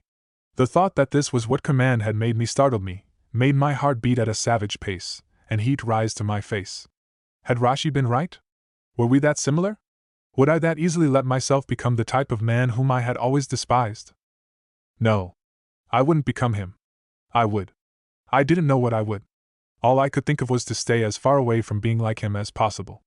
However hard it was, however difficult, if all my hatred told me to hurt him as much as I could, I'd do the opposite. That was the clearest path away from where I'd been going. I took a deep breath, pushed against the faces, the names, the memories of useless death, and kept in mind my daughter and wife, my friends, those who were still among the living. Then I opened my pocket, fished out the diary, and lobbed it over to Rashi. Here, take it. I think this belongs to you. You, how did you dash? Our first fight, I said. I accept your terms of surrender, Rashi. Gather your men and go back to Iwa. You have a week. He was still staring at the diary, muttering Kuratsuchi's name under his breath, his thumb brushing across the scratched leather cover with enough care to almost make him seem gentle in nature. He began, but I cut him off immediately. I don't want to hear it. Get out of Waterfall before I start to regret my decision. He looked lost a second longer, then pocketed the book and nodded. I'll go then. And I'll pray that we won't meet again, lad. With those words he leapt back to his men. Shikamaru soon joined me in the middle of the glade. That book, he said. Was that? It was. Shikamaru grunted. You think it wise to give it back to him? I looked at him. There was no accusation in his face, only curiosity. I shrugged. From all the ideas I had this afternoon, this might have been the wisest, to be honest. Come, let's go back. I've had enough of this place. And while we walked, I couldn't shake the feeling that today, more than during our assassinations in Waterfall even, I had brushed up against evil. That for a second I had been snared, had my mind warped by loss, war, and command to such a degree that I saw myself become what I had sworn to fight. And I was glad, more than I could put into words, that I had chosen another path. That the memory of Hinata and Chia had been there to break me out of it. Without them, I couldn't comprehend what I might have done without them. The news of the ceasefire electrified the troops. There were those who clamored for more blood, now that the tides had turned in our favor. There would always be people like that, though. The Danzos of the world, whether Genin, Chunin or Jonin, would always have their eyes on further conquest. The majority, however, was glad that for the first time in over a decade they collectively shared a moment where not a single major power was actively at war. A great moment, a novel one most of all, and I was sure historians would record it as such, perhaps even with Shikamaru's and my efforts and grasp described as the driving force. I felt little in the way of heroism, though. When I gave a speech to my men, assuring them that finally all our sacrifices were justified, I couldn't help but mentally compare myself to a street magician who captured the attention of every onlooker with a wave of her left, while hiding the real truth with a sleight of hand on the other side. They died honorably, and we have done our part to make sure their deaths weren't in vain, I told them. But honor was an expensive thing, I found. And while I talked of lofty values, I tallied in my mind what their deaths had ultimately brought Konoha. A plot of land, corn, rice and lentils, a few maps and maybe a technique or two, simple and material things that the village had bought at a ridiculous cost. And that in a war the origin of which had long been resolved. Before long, Fu and I found ourselves in front of the waterfall in the middle of Taki where everything had started, and where we had first met all those years ago. Winter came far earlier in northern Waterfall than in Fire Country, and light frost coated the dead trees around us. The water at the edge of the waterfall was beginning to freeze. It was early snow, dusting the ruins of her village that lay scattered at her feet, and in 2 months it would reach Konoha, too, lending the village that special flair of evergreen trees turned white. I pulled my cloak tight around me as Fu was surveying the damage, her eyes briefly lit with a nostalgic fire. I suppose it was like coming home for her. Fu spun around on her heel. You did it, Chief, she said with that sickening, saccharine smile. I'm still alive. You're still alive. Iwa's gone, and you got us here. The world's at peace. I didn't think you had it in you. I really didn't. Oh, how you've proven me wrong on that account. She sauntered closer. That guarded look. You hurt me with your mistrust, Chief. I've done what you said, haven't I? So have my men. Dutifully and with a proper salute. Do you want me to call you Godaime too? Will that make you open up again? Are you getting at something with that rant, Fu? Of course I am. I'd much rather see your pretty smile again. I like it much more than the tears you almost showed me after the battle. You know which smile I mean. I remember it so clearly. It was sweet and innocent. It showed. You know, I think it showed there was still some good in the world. That's necessary, don't you think? To keep your hope for a better future, for a life without suffering. I kept my face blank, even though nothing but pity welled up inside me at the sight of her. She was trying her hardest to lash out, to get out all the hatred at herself and the world that was piling up inside her. I had felt the same during my meeting with Rashi. And if I had suffered this much for being unable to save my people, how hard must it have been for Fu, who had been tricked into betraying hers. Why is it gone, though? She asked. It was so cheerful. Don't you have reasons to cheer right now? Victory after victory, 2 countries at once. You must be a hero to your people. Why else would they call you Godaime? She was so close I felt her warm breath on my face. Her eyes were hard and spiteful. I lifted my chin and looked right back. If Jiraiya could see us now, it would break his heart. 2 children he had once watched competing for the biggest smile, and who could spit watermelon seeds the farthest. We had turned into fine and proper adults. You have become a good shinobi, Chief. You too, Fu. Far too good, maybe. You know, I really hope things will work out for you, now that you're back here and EY is gone. She gave a look of faux delight. Oh, how you honor me! Then the hilarity slid away. Her face returned to being a mask of granite. It's so easy to be concerned now that everything is peachy, isn't it? But where was this concern when you decided to give those maps to Iwa, Chief? I didn't see much of it then. I sighed. She was still looking for a way to place her barb. In a strange way I was hoping for her to come to the same realization I'd had during my talk with Rashi. A juvenile hope, perhaps, but one I couldn't get rid of that easily. Seeing what the war had made of her, what it had almost made of me. I didn't have it in me anymore to summon the cold, Danza-like persona that had served me these past months. Honestly, however necessary it had been, I never wanted to assume it again. Not my proudest moment, I said. And I'm sorry that it came to it. All I can do right now is hope that the war will stay away long enough for nothing of the sort to ever happen again. You know about that smile. I don't know if I'll ever be able to smile like that again. We both know what this place has made of us. But I don't think it's too late to get a grip on things. Maybe with some time things will get better. We'll get better. For a second her mouth curved up as if she wanted to laugh in my face. Then there was a spark, a sudden disfiguration of her expression. She had finally realized that I was being honest, or at least as honest as I could manage. That this wasn't a facade to keep control of her, or mock her. Oh no, she said. No. That's not how it works, Chief. That's not how it works at all. You don't get to go back to being your old self. Not after all the work I've put into you. You don't have the luxury of becoming a whiny kid again.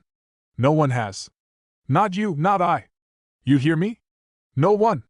She was talking herself into rage, her words slurring and her cheeks growing hot red. No. How? Who gave you that silly, ridiculous idea that it was this easy to change back, huh? Who?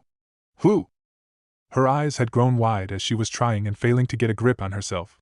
My sentiment had given the chains around her insanity a mighty tug. No, Naruto, listen, this is how it's going to be. You'll stay as you are. You'll have all your fun little memories of this war, all the thoughts and broken voices, and the cries for help, all the good, juicy stuff that never leaves, not even at night. And you'll damn well carry it all, for the rest of your life. Got it? That's how it is. That's how everything is. Otherwise, things would be, they'd be. She trailed off. Another laugh escaped her, but this time it seemed more helpless than sharp, more a release of frustration and bottled emotions than the edge of a broken kunai. Before she totally lost it, she went past me and away, leaving me standing there in the ruins of Taki. But I had heard what she had whispered all right, and it struck me harder than any punch she could have thrown. It would be unfair. That was the last time I saw Fu. After our talk she vanished from the face of the world, and even though I later asked Jiraiya to keep an ear to the ground, nothing ever came of it. Her helpless laugh, though, and the realization what circumstance had made of her, would follow me to the day I die. Chapter 11. Icy rain came at the world in large sheets. 2 days ago I had received the missive to return to Konoha. A fine, black-threaded document with the signatures of very important people. When the messenger gave it to me, I felt curiously empty. I had expected it much earlier, to be honest. In any case, it was time to pay my dues, and I took the quickest route from Northern Waterfall to Konoha, stopping only once to have a 5-minute chat with a border patrol. I had long ago taken off the tassels, but the Chunin on patrol were casting glances at my shoulders as if they expected them to appear from thin air at any second. I had no idea who they were, but while they briefed me about the happenings on the border, I detected a strange glint in their eyes, and a quality in their voices that put me in the mind of my own men back in grass. Uncomfortably, I adjusted my cloak, wished them a nice patrol, and hurried on. I had come to expect that kind of hero worship from my own soldiers, given that they had forced me to become used to it. But people I had never seen before? Which begged the question of what awaited me in Konoha. Would they strip me of command and rank? Would they put me into jail? Halfway through the journey I resigned myself to having no answers, and emptied out my mind. Maybe I could come to enjoy the freezing rain and sleet, and the cold wind plastering my wet hair to my forehead. Hard work, but it had to beat all the worrying. Half a day before reaching Konoha, I found myself a new travel companion in Shikamaru, who was leaping next to me, looking miserable. He hadn't yet found any joy in the rain, even though it was warmer now. Come to think of it, neither had I, although I had been trying for a solid few hours. Brass called you too, huh? I asked. 2 days ago. I hate this rain. It'll only get colder from now on. After a while I added, maybe they'll invite us to ramen and pat our backs. How likely you think that is? He craned his neck to look back at me. Not at all. I sighed. I'd still like for it to happen. They're not going to make it that easy for us. But I suppose it's a nice idea to entertain ourselves with. It beats the alternatives I'm going through in my mind. I thought so too. Then again, we did accomplish a lot, didn't we? Iwa's gone. Everyone else is willing to talk. How bad can it really be? You made yourself the Rokudaime, he said. I guess that's true. Before long, Konoha was close enough that I counted minutes instead of hours. I had gotten an idea while leaping branches, and the nearer the village came, the more that idea grew to be an actual proposal. I jumped off the branch and landed on the wet grass with a slick sound. Rain drumming on my face, I stared up at Shikamaru. He didn't look pleased by stopping. Over the pattering I couldn't hear him say troublesome, but I was sure his lips had moved. Grumbling, he joined me on the ground. What's up? I want to get home and out of this rain. Me too. So why are we stopping then? I'm not going straight to the brass. It's ridiculous. I haven't seen my family for months now. I'll not make war the first thing I do once I'm back in the village. Screw that. I'm heading home first. They won't like that. What are they going to do? Write me up for insubordination? Shikamaru actually found some humor in that. Fair enough. It was remarkable how making myself the Rokudaime had been so big a break from all the rules that Shikamaru had stopped sweating the small stuff, and at times even found it amusing now. Then he said, It'll still be troublesome though. It always is with you. Damn, I wish Asuma was still here. He always knew what to do in a situation like this. Kakashi too, I said. Our Jonin instructors had always seemed so wise and knowledgeable. Had they felt like we did now, and just not shown it? I like to think so. That meant we could make it if we kept a cool head, or at least tried to. We have to find a way past the guards and over the wall, Shikamaru said. They'll likely have orders to bring you into the council immediately. Smuggling me through the gate is a no-go. Kiba had guard duty last time I was here. If he still does, he'll smell me a mile away. We can't fool his nose. I guess not. Is there a way the toads can help? I shook my head and fixed my eyes on the tree behind Shikamaru. Asuma's trust wasn't broken easily. The toad tattoo had faded into an indistinct gray a few days after Gamajiko had fulfilled his delivery mission. There had been no warning, no talk, no nothing. No matter how much chakra I used, I couldn't even summon a tadpole right now. That I knew all this was proof I hadn't been stricken fully from the contract, that some connection still existed, but I had been put on notice. Until I traveled to Mount Myaboku, without the help of any toad, and pleaded my case in person, I wouldn't be able to make any of this better. Shikamaru, of course, noticed that something was up. He didn't bring it up. He was just that damn good of a friend. His brow was furrowed in thought, though. The rain made him look pissed. Then he said, It actually doesn't matter. The moment you set foot into Konoha, Jiraiya and Tsunade will be able to sense and pinpoint you anyway. They'll know if you stop at your home first. I don't think they'll begrudge you that. The only issue is getting you past the gate. And if Kiba is there, we'll let him in on it. The day in Inuzuka becomes a job's worth as the day Konoha falls. I hummed. Good point. Decision made, we traveled on. Finally I'd be able to see Hinata and Chie again. I had left Konoha in a hurry, and without resolving anything. I returned with more problems than before. And yet, at the thought of having Hinata back in my arms and hearing Chie's gurgling, I couldn't help but smile, weak though it was. Kiba was still heading the guard detail at the gate. If they didn't put me into jail, I'd have to hear that story over a few cups. It was sure to be some tale. You didn't put an Inuzuka on guard duty for nothing. It was the worst kind of punishment you could visit on a clan that always lusted for action and violence. He really must have fucked up in some hilarious and terrible way. I traveled as a kunai in Shikamaru's pocket. Akamaru, that overgrown ball of fur, barked the moment we came into sight of the gate. Kiba, to his credit, said nothing at first. Under the eyes of a dozen other shinobi, he exchanged words with Shikamaru, who used our old academy speaking pattern, certain phrases that would trigger Kiba's memory. We had used that kind of speech all the time to plan out pranks while in earshot of our teachers. Having been heard and still getting away with it was one of the greatest excitements of that time. Kiba paused.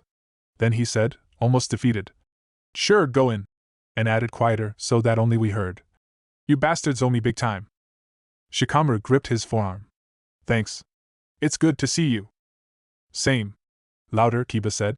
"They want to see you up at the tower. I'll make a report that you came through, so you best swing by soon. They're anxious to hear from you."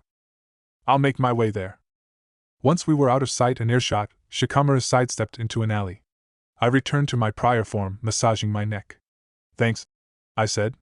"Are you going straight to the tower?" "I think I will. The sooner I get this over with, the better." "You'll see your father there, huh? Think that'll make it easier for you?" "Doubtful. He'll either recuse himself entirely or say nothing." That sounded about right. Naras had earned themselves a reputation as dependable advisors. They didn't get there by putting their personal business before that of the village. "What will you tell them?" "The truth," Shikamaru said with a shrug and a half-smile. "I have absolutely no idea what happened when they made you their Hokage, but it happened.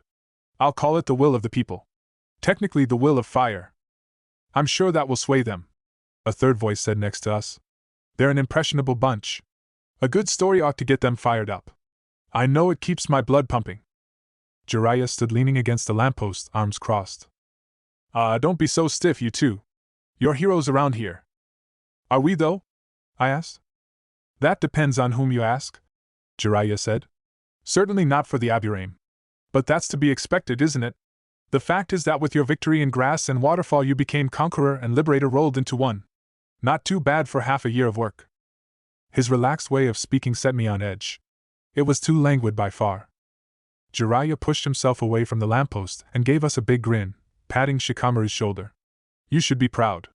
I'm sure your father will be too. You were going to make your report, right? Better not let them wait.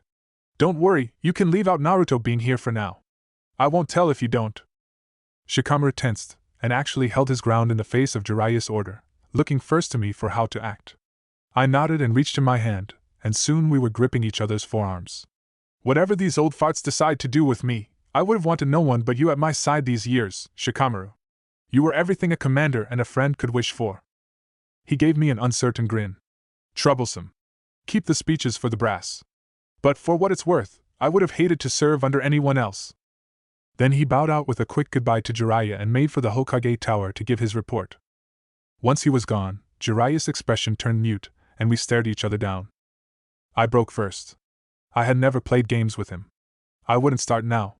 He's got nothing to do with this. I was the one to accept the call when they chanted Rokudaime. He couldn't have stopped me even had he wanted to. "It must have been a great party," Jiraiya said. "I wish I had been there." "Shouldn't you be angry?" Jiraiya waved my concern away. "There's no better way to my mind," he snorted. "Honestly, you are exactly what Danzo was looking for. Young, strong, victorious, and so loved by the people serving you that they actually made you their Rokudaime without ever consulting the village. The stories that came our way these past weeks were nothing short of miraculous. And given that everyone is suddenly speaking of peace, your name and your accomplishments have naturally become entangled with that cry. If you were still alive, Danzo would throw the damn hat at you, or strangle you for causing peace, but that's another matter altogether. And between us, throwing the hat, that's what they'll do once you set foot into that tower, however reluctant some might feel about it. I thought it only fair to give you a warning." I was floored. With a few words he had appended all the thoughts in my head about toughing out my punishment. I had counted on a lot of things, but not on them making my false ascension official. "What about Shino?" Jiraiya shrugged. "Strong and dependable. A good strategic mind, for sure. Technically a shoo-in for the position. Reports indicate his combat skills have also increased by leaps and bounds. Apparently he managed to hold B to a standstill until his forces could retreat to a safer location. That's no small feat, and probably played a big part in a being willing to talk it out now. But he lacks charisma. His troops fight and win, but they're not shouting his name. I'm sure that if I were to ask any of your shinobi, they'd willingly run into a knife for you. They would hardly do that for him. We had our reservations before, of course. Aburame aren't exactly known for their ferocious outbursts of charisma, but we thought it best to give him an opportunity, or at least the semblance of one. His clan is a vital part of Konoha. It always pays off to play nice with them. But truthfully, he never had much of a chance at the hat, not with you in the ring anyway." They had known Shino was desperate for a way to prove himself, and had found something to placate him, then.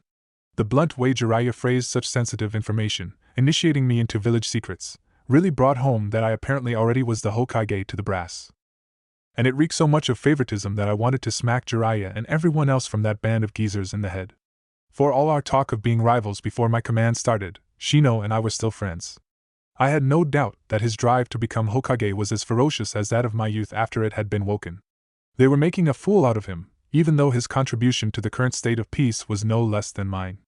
The stink of politics was all around this issue, and them giving him false promises only days after his father had died for the village made my blood boil. Rice, lentils, maps. People lost their damn lives for this useless stuff, and then they didn't even have the guts to be honest to those who endured loss after loss for their sake? Jiraiya was standing relaxed, but there was a certain way to it that made me wary, as if he tried too hard to be calm when his eyes told me otherwise. Had he seen how much the issue with Shino bothered me? No. That wasn't it. And frankly, I wouldn't dance around it any longer. I was pissed enough that my voice grew harsher when I asked, "What's your problem, then?" In response, he drove his knuckles at my face. Had he been an enemy, I would have retaliated. As things stood, I deflected the punch to the side.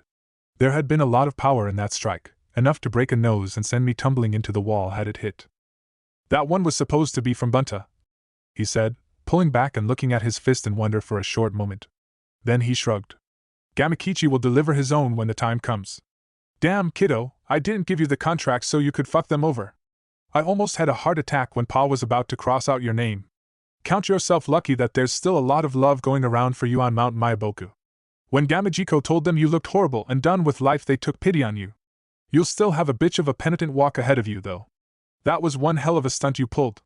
Honestly, you should have tanked that punch." I grunted. I hated remembering the haze through which Shikamaru and I had been waiting at the time. Fu's crazy eyes, my blood-stained hands, corpses looking up at me. I had these pictures in my head all the time now, like bad paintings in the attic. I used laughter to drape them with whenever I could, but it only took a word for the fabric to slip. A single thought, a memory revealed, and I'd be right back in the gray, watching again, distant and uncaring, how Shikamaru created a tree of shadow and death. How Iwanin dangled from its branches like rotten fruit, twitching and struggling in the air before every muscle went slack. And again there'd be that switch in Shikamaru's face, that moment when terror broke through his mute expression after he realized what kind of technique he had come up with in that dark time. What kind of friend lets something like that happen? Damn. Now I could also see Shino's face, and how it'd look if ever he learned what Jiraiya had told me earlier. "What happened with Gamajiko is my fault," I said, "and I'll let Bunta and Gamakichi slap me around if they really want to. But you can be damn sure I won't take a punch from a guy who just told me that he knowingly betrayed a friend of mine by making false promises. That's what cheap hucksters do, Jiraiya. Not the most respected group of people in our village." Jiraiya now instead of pervert, huh? Look, I know the Abdurrahim thing wasn't a good move. Jiraiya sighed. I told them that, but they were adamant about it. It's an ugly thing, but sometimes one that has to be done. Once you take the hat, you can't avoid making decisions like that. He ran a hand through his hair as he saw the protest on my lips. "I'm not about to get into an argument here, kiddo. I agree that it was in bad taste, but you'll probably see the need for hard decisions like that yourself soon enough." Seeing that my glare wasn't lessening, he shrugged. "Be at the tower around noon tomorrow. They'll want your report. It might be a good time to get used to your new responsibilities, even if the official ceremony is still a few days off." A few words, a wave of his hand, then Jiraiya vanished in a swirl of leaves, leaving me alone in the empty alley. I stood in the hallway in front of our apartment, my hand hovering over the doorknob. How much had changed since I had gone away? Had the letter reached Hinata? Was I now a monster? Was she still the same, or had she become bitter? And would we continue where we had left off, awkward and tense, only Chia there to hold us together? I was working up the resolve to enter, when a rustling of paper bags came from the stairs, startling me. I swiveled around, but before I could get a single word in, Hinata was already in front of me, pulling me down to her face. Behind her lay 2 bags on the floor, an apple rolling down the hallway. I closed my eyes and leaned into the kiss. I had forgotten how much I missed her warmth, forgot it every time I was away on duty to then discover it again. When we broke the kiss, I saw that she was crying. I thumbed away her tears, then circled my arms around her, pressing her to my chest. It felt as if we stood like this for hours before one of us began to talk.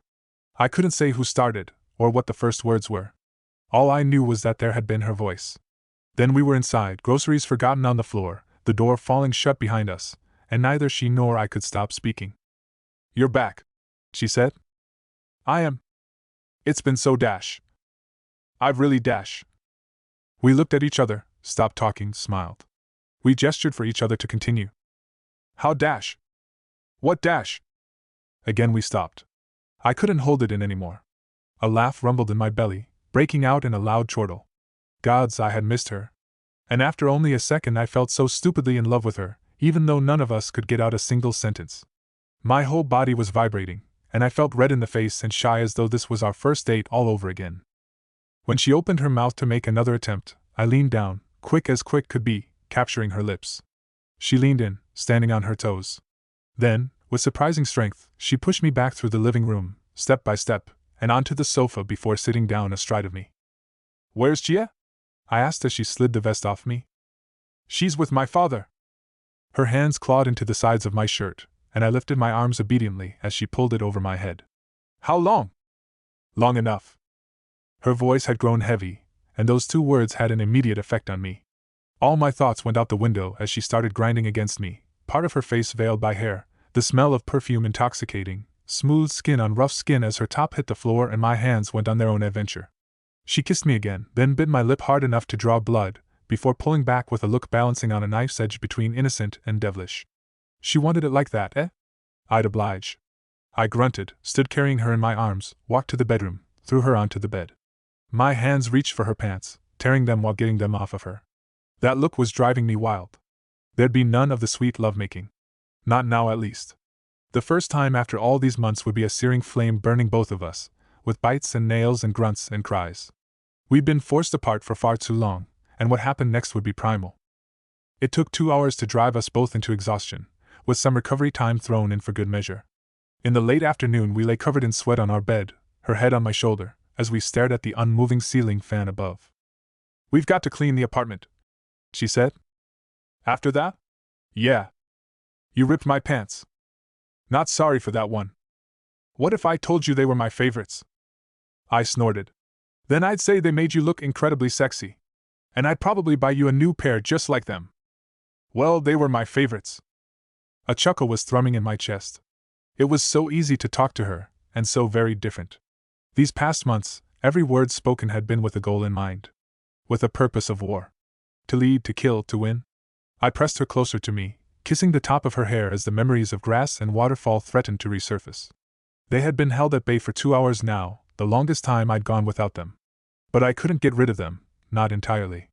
Fu was right in that regard. "You're frowning," Kanata said, looking up at me, her hand on my chest. "I guess I am," I said. "Jiraiya talked to me before I got here. They want to make me their Rokudaime for real." She knew me too well by now to break out into cheering. Had that been the mood I was in, she would have noticed much earlier. "You did a good job in grass," she said instead. I could see that her shinobi mind was trying to piece various information together. "Do you think the ceasefire will hold?" "Right now? Probably. For how long is hard to say, though. Then again, we've run out of men and will, Hinata. At every damn border. And isn't that something for the history books, eh? The Big Five bashed their heads bloody for so long that there's almost no one left standing in the rubble on all sides." "It must have been difficult," she said. "It was," I murmured. Speech left me as the memories came back full force. The faces, the orders I had given, the names and the reek of death surrounding them, the speeches, the smiles lost, the damned children that had turned into machines of war at my command, Fu's laugh that was a cry for help louder than any human could scream, Lady Kiku, lying in a puddle of blood, a kid in her arms, the hatred of one nation, and the pain of another after I put a map of caves into the arms of an unconscious man. Kuratsuchi and her diary, Rashi, that red-bearded beast who had haunted my dreams, and whose face full of hatred had later urged me to think of my men instead of my own revenge, Shikamaru, who was my closest friend and had become a monster so that I would not have to walk this desolate path alone, one by the other, quicker than I could get a grip on them. The images welled up, pictures of red and white tassels, of Subaru's torn body, of innocence lost and little gained in turn, of lentils, peas and rice, of memories pushed down, and memories bottled. Until it felt I had been close to bursting apart. Before I knew what was happening, I was sobbing into Hinata's shoulder, curling up against her as I let tears flow for the first time in what felt like forever.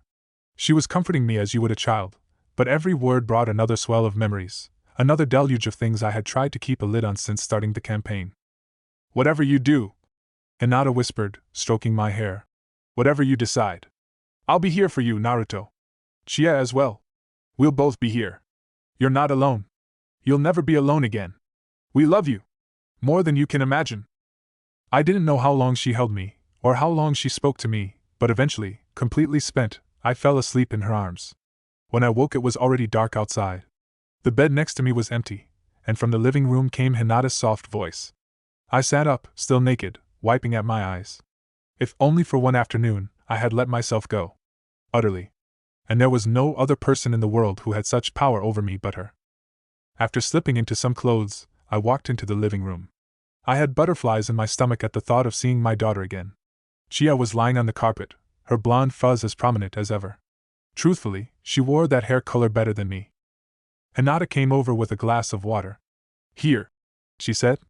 Father brought her over half an hour ago. She seems to have exhausted him quite a bit. I guzzled down the water, never taking my eyes off Chia, who in turn was staring at Hinata with the cutest expression. If she's half of you and half of me, I can believe that. As if to interject herself into the conversation, Chia wiggled on the carpet, before suddenly saying, Mama! The glass almost slipped out of my hand. She can talk. She can, Hinata said with a laugh. She started saying that 3 weeks ago. No, Hinata, you don't understand. She can talk. Not just like baby babbling, but actually saying something with meaning.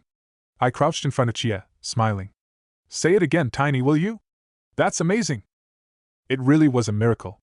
As far as I was concerned, my daughter was already a prodigy. But Chia didn't repeat the word that night. Rather, she edged away as best she could, her face scrunching up, her eyes zooming around, almost as if looking for help from Hinata. It hit me, then, as Chia began to wail. Did she even know who I was? I had spent her first 3 days with her, and then nothing.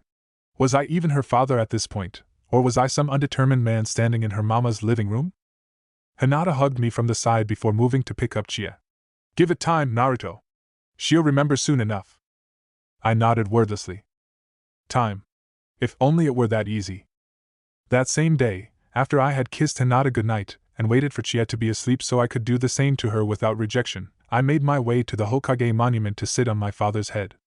A lot had happened today, and it was here that I had learned how to truly think through my problems. Back then, nothing had given me more determination than imagining myself being my father, and wondering how I would face the challenges ahead of me. Tonight it wasn't working.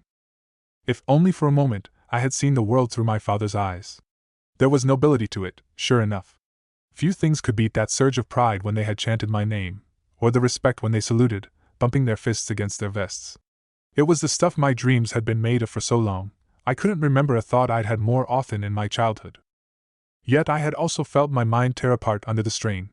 To minimize loss, I had put the village before my sanity. It worked, to some extent. Then, however, I learned that this alone wasn't enough. Now I had to put the village before my values too. For victory I lied and put a country to the torch. I became a hard and brutal man, because that was what a commander had to be. He needn't have his sword unsheathed all the time, but he better have a sword at all. It just so happened that I forged my blade by betraying allies, both man and summon alike. If a younger me were looking at what I had become, he'd sucker punch me and then decorate my home in every color of the rainbow.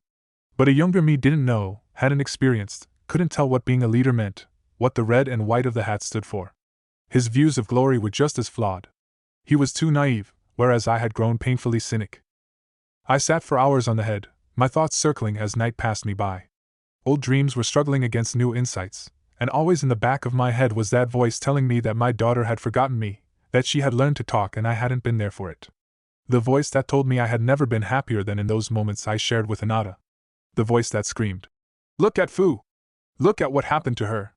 Fu, that crazy, broken woman, a shell of who she'd been, driven to the edge by loss and circumstance, made hard and bitter, yet oh so brittle, by taking command. Fu, whose last words to me kept ringing in my head, loud and clear like a bell. It would be unfair. Eventually the horizon was growing pink in the east. The sun would be up soon. The head of the Godaime had always given me courage, even before I found out who he was. He had been a great man, maybe the greatest to ever live.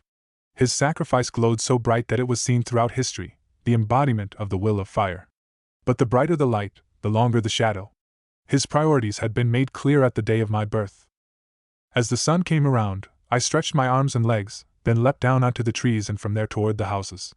I paused on a water tank peeking out just above the rooftops, and turned to look back at the monument. My father gazed at the village with hard eyes. They were protective, passionate, cruel. Around him, his fellow Hokage did the same. In their love and duty for Konoha they had transcended themselves. They had given up who they were to become the village, with all the good and bad that entailed. Ultimately, that was the price to pay for being immortalized in stone. Uzumaki Naruto, Koharu said from behind the long table at which the council sat. She let my name linger in the air, as if it had more potency that way. Next to her, Hamura was still going strong, too. I stood before this honored body, my face schooled, my posture rigid. I wouldn't be able to relax until I was sure nothing bad came of the red and white tassels that would impact my men. I also avoided looking at the gallery of portraits hanging at the wall above the council's heads. From the first to the fifth, they all made me feel guilty just by standing close to them. A lighter clicked. Smoke filled the room. They hadn't opened any window, and it wasn't Shikaku's first cigarette either. He smoked the same brand as Shikamaru. Shikaku cleared his throat. "You did good," he said, "and you could have paved a road with the amount of tar coating his voice. The means were fairly unconventional, but from what we understand you managed to salvage a horrible situation, giving us not one but 2 victories instead." "Indeed," said Hamura. "In doing so, you went above and beyond what Danzo envisioned when he sent you to grass. We do not take the issue of your self-bestowed title lightly, but such results are hard to argue with. Furthermore, the circumstances surrounding you, as Shikaku's son informed us, gave you little choice." "Your expression tells me that you don't like it all that much," I said to him. Hamura's nose wrinkled. "It was outside regular procedure. An insolent thing to do. But I suppose there is no going back now. The men and women under your command have accepted you, and your name has garnered enough recognition that it would not seem a foolish move on Konoha's part were you to become our Rokudaime." "Pesh," Jiraiya said with a dismissive wave of his hand. "He's what Danzo would have wanted. Stop being contrarian for the sake of it."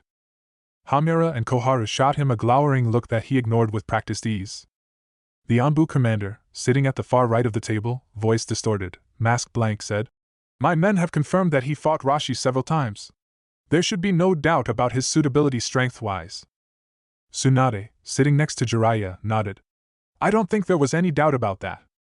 With her, the council was complete, the 2 remaining elders, the 2 remaining Sannin, the leader of ANBU, and Shikaku as the overall commander of the normal shinobi forces.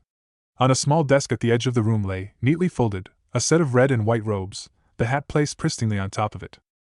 Koharu, albeit reluctantly, said, "I am sure you have already surmised, or been made aware of, that your command was as much a placement of faith in your abilities as a shinobi, as it was a test to see whether you had the courage, smarts, and fortitude to become a leader of men."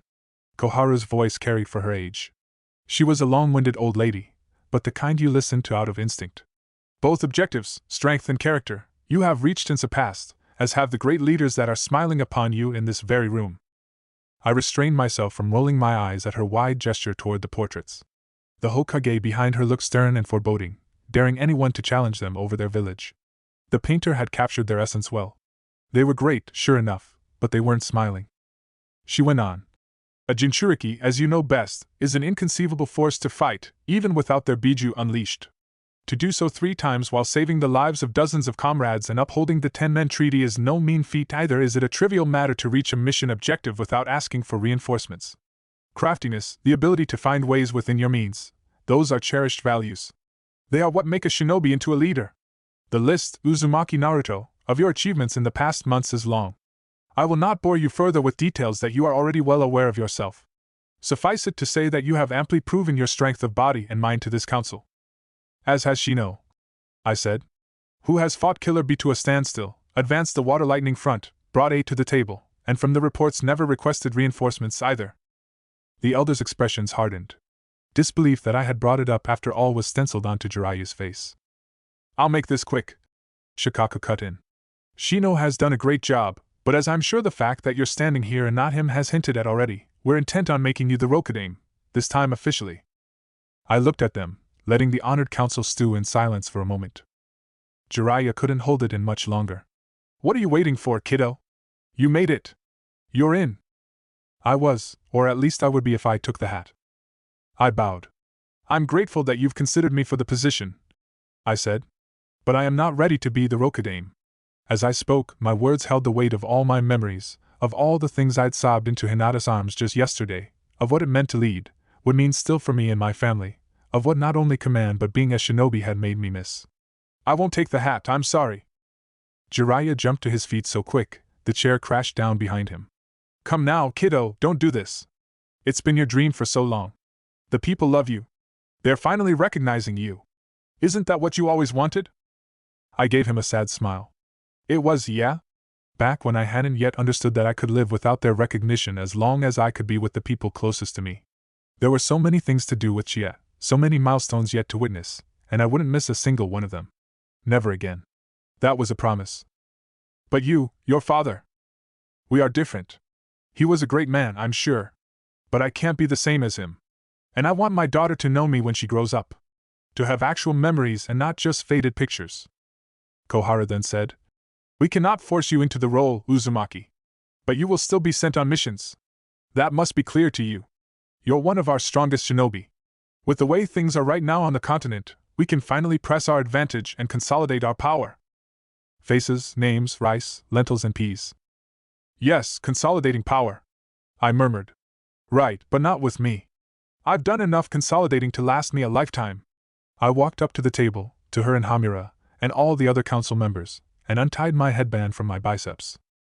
Naruto, Tsunade whispered. You can't be serious, Jiraiya said, his eyes wide. I'm done, I told them. The headband weighed heavy in my hand as I put it down. So many memories, a lifetime of devotion, but I had made my decision on my father's head. I knew my priorities now, should have known them the moment Chia was born. But I'm a stubborn fool, and I learn only slowly. I can promise you this, I said. If ever someone comes for Konoha, I'll unleash hell on them and beat them back to where they came from. The village is, and always will be, my home. But I'm done with missions. And I'm done with command. Find someone else to consolidate your position in those power games you like to play so much. You cannot simply. This isn't how. Even mighty Koharu had fallen to stuttering at the sight of my untied headband in front of her. Shikaka looked at me with narrowed eyes. What makes you think we won't find ways to bring you into service? I didn't know if he meant the threat seriously, or if he was testing my resolve, but I had expected a question like that. Physically? I asked. Come and try if you want, Nara. But you won't have an easy time of it, I promise you that much. What then? Politically? With hostages? If you're threatening my family, don't forget that they're also Hyuga by blood, the former heiress and her child to boot. And even that aside, you don't want to live in a world where you threaten my family. Shikaka considered this for a moment, then nodded to himself, fishing for another cigarette. I thought as much. You're Konoha's strongest asset, Hamura said. You can't just go. I can. Listen, kiddo. Think it through. Take a week, and really think it through. Jiraiya was getting desperate. It would honor the memory of your parents. It would honor the memory of the Sandaime. And what about your soldiers? They chose you. They made you their Rokudaime. If you don't take the hat, all you do is spit on their devotion. He was right in that, and the way he said it left a bad feeling in my stomach. They had waded through blood and war with me, never losing faith. But wouldn't they be able to understand? Hadn't I done enough by now? I looked at the portrait of my father, then shook my head, steeling my resolve. I would find a way to explain it to them.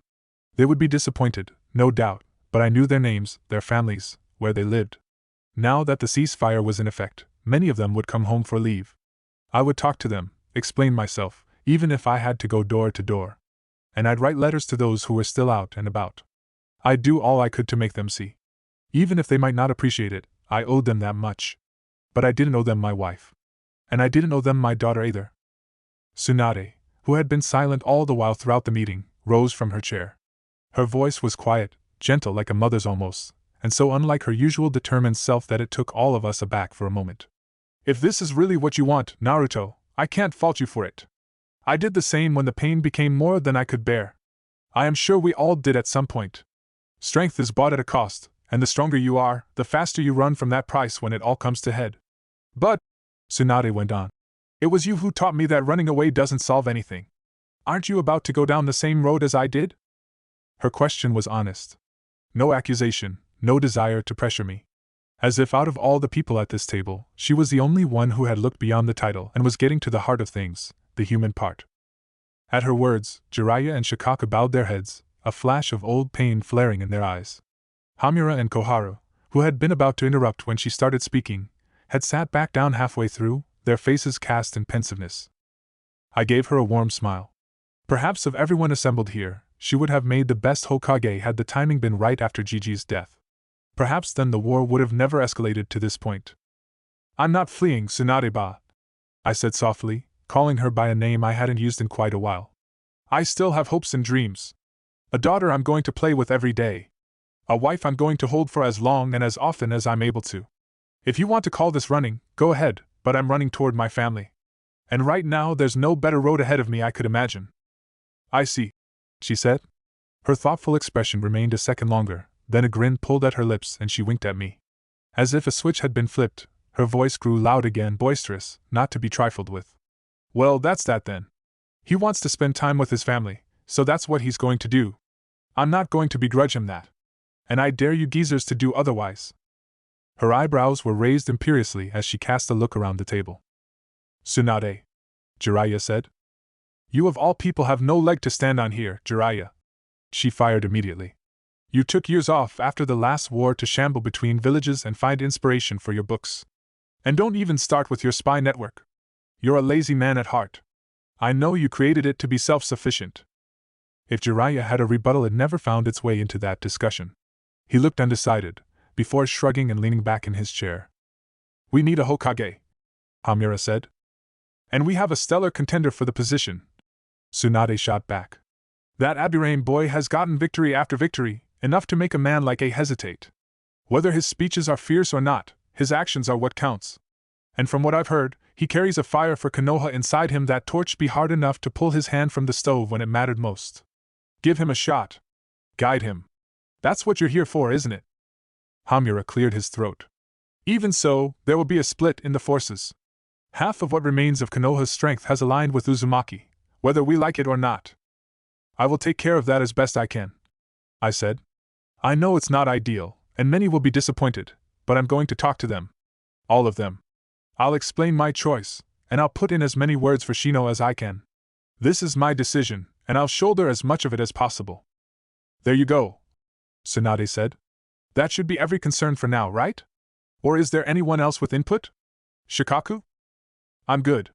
I've worked often enough with Shino. While he's not the most charismatic choice, he'll get the job done with no issue, I've no doubt." I couldn't help the sigh of relief that escaped me as no one else said anything. "Thanks, Tsunade-ba." She rounded the table until she came to stand in front of me. By now I was a head taller than her, and she had to put both hands on my shoulders and push me down a little before kissing my brow. She smiled up at me. "Go now, you brat. You made a lot of trouble for us today, and we'll have a hell of a time clearing everything up. You being here will only make this more chaotic." I tried to apologize, but she shushed me. "Go. Spend time with your family, Naruto. You've earned it well enough by now." I gave her hand a squeeze, took another look at the row of portraits hanging above the assembled council, and turned to leave. She was right. I had someone waiting for me. It was one of the last warm days before fall would cool off and the trees lost their colorful leaves. The trees that lent their shade to me and my family had begun turning yellow and red already. The switch would be very quick.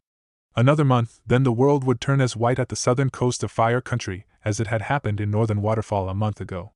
For now, though, the sun was blinking through the foliage, puncturing the shadow with light at every breeze. "Is it really all right for you to be here?" Hinata asked, handing me a cup of tea. I had taken her and Chia to a place right at the coast, a hill with a gentle grass-grown slope that was overlooking the beach. If you strained enough, you could make out tea country just across the water. "It's more than all right," I said, taking a sip. Hinata had prepared lots of food that now lay scattered across our blanket while I leaned against the bottom of a tree, her head on my shoulder. On the other end of the blanket, Chia was crawling on all fours, tumbling around. She was giggling a lot, and luckily had gotten used to me quickly in the past 3 weeks. Now and then I still couldn't help but wonder though, when all was said and done, would she be proud of me? Returning from those thoughts, I said. I explained the situation to as many as I could before we left. With Tsunade and Jiraiya both talking up Shino and guiding him, he should have no trouble settling in. He always was the most hardworking member of Team 8. Hinata mused. He'll do a good job. I said. Then I grinned. But now enough of other men, or you'll make me jealous. I pulled her into a kiss, only withdrawing when I heard a gurgle from Chia. Dada! She suddenly called. My eyes widened and I looked on how Chia, slowly, laboriously, climbed to her feet, shaking from the exertion. She stood unsure for a moment, then put one foot forward. A moment long I feared she'd topple. Then she righted herself, still balancing precariously, and took another step, and another yet again.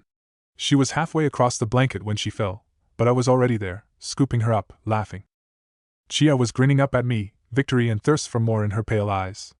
She wanted to master this strange form of movement we called walking. No, I thought as I held her proudly in my arms, this wasn't so bad a way to live. I had made my choice. It was different than my father's. It was different than my old dream. But it burned no less bright. If anything, I think it was warmer,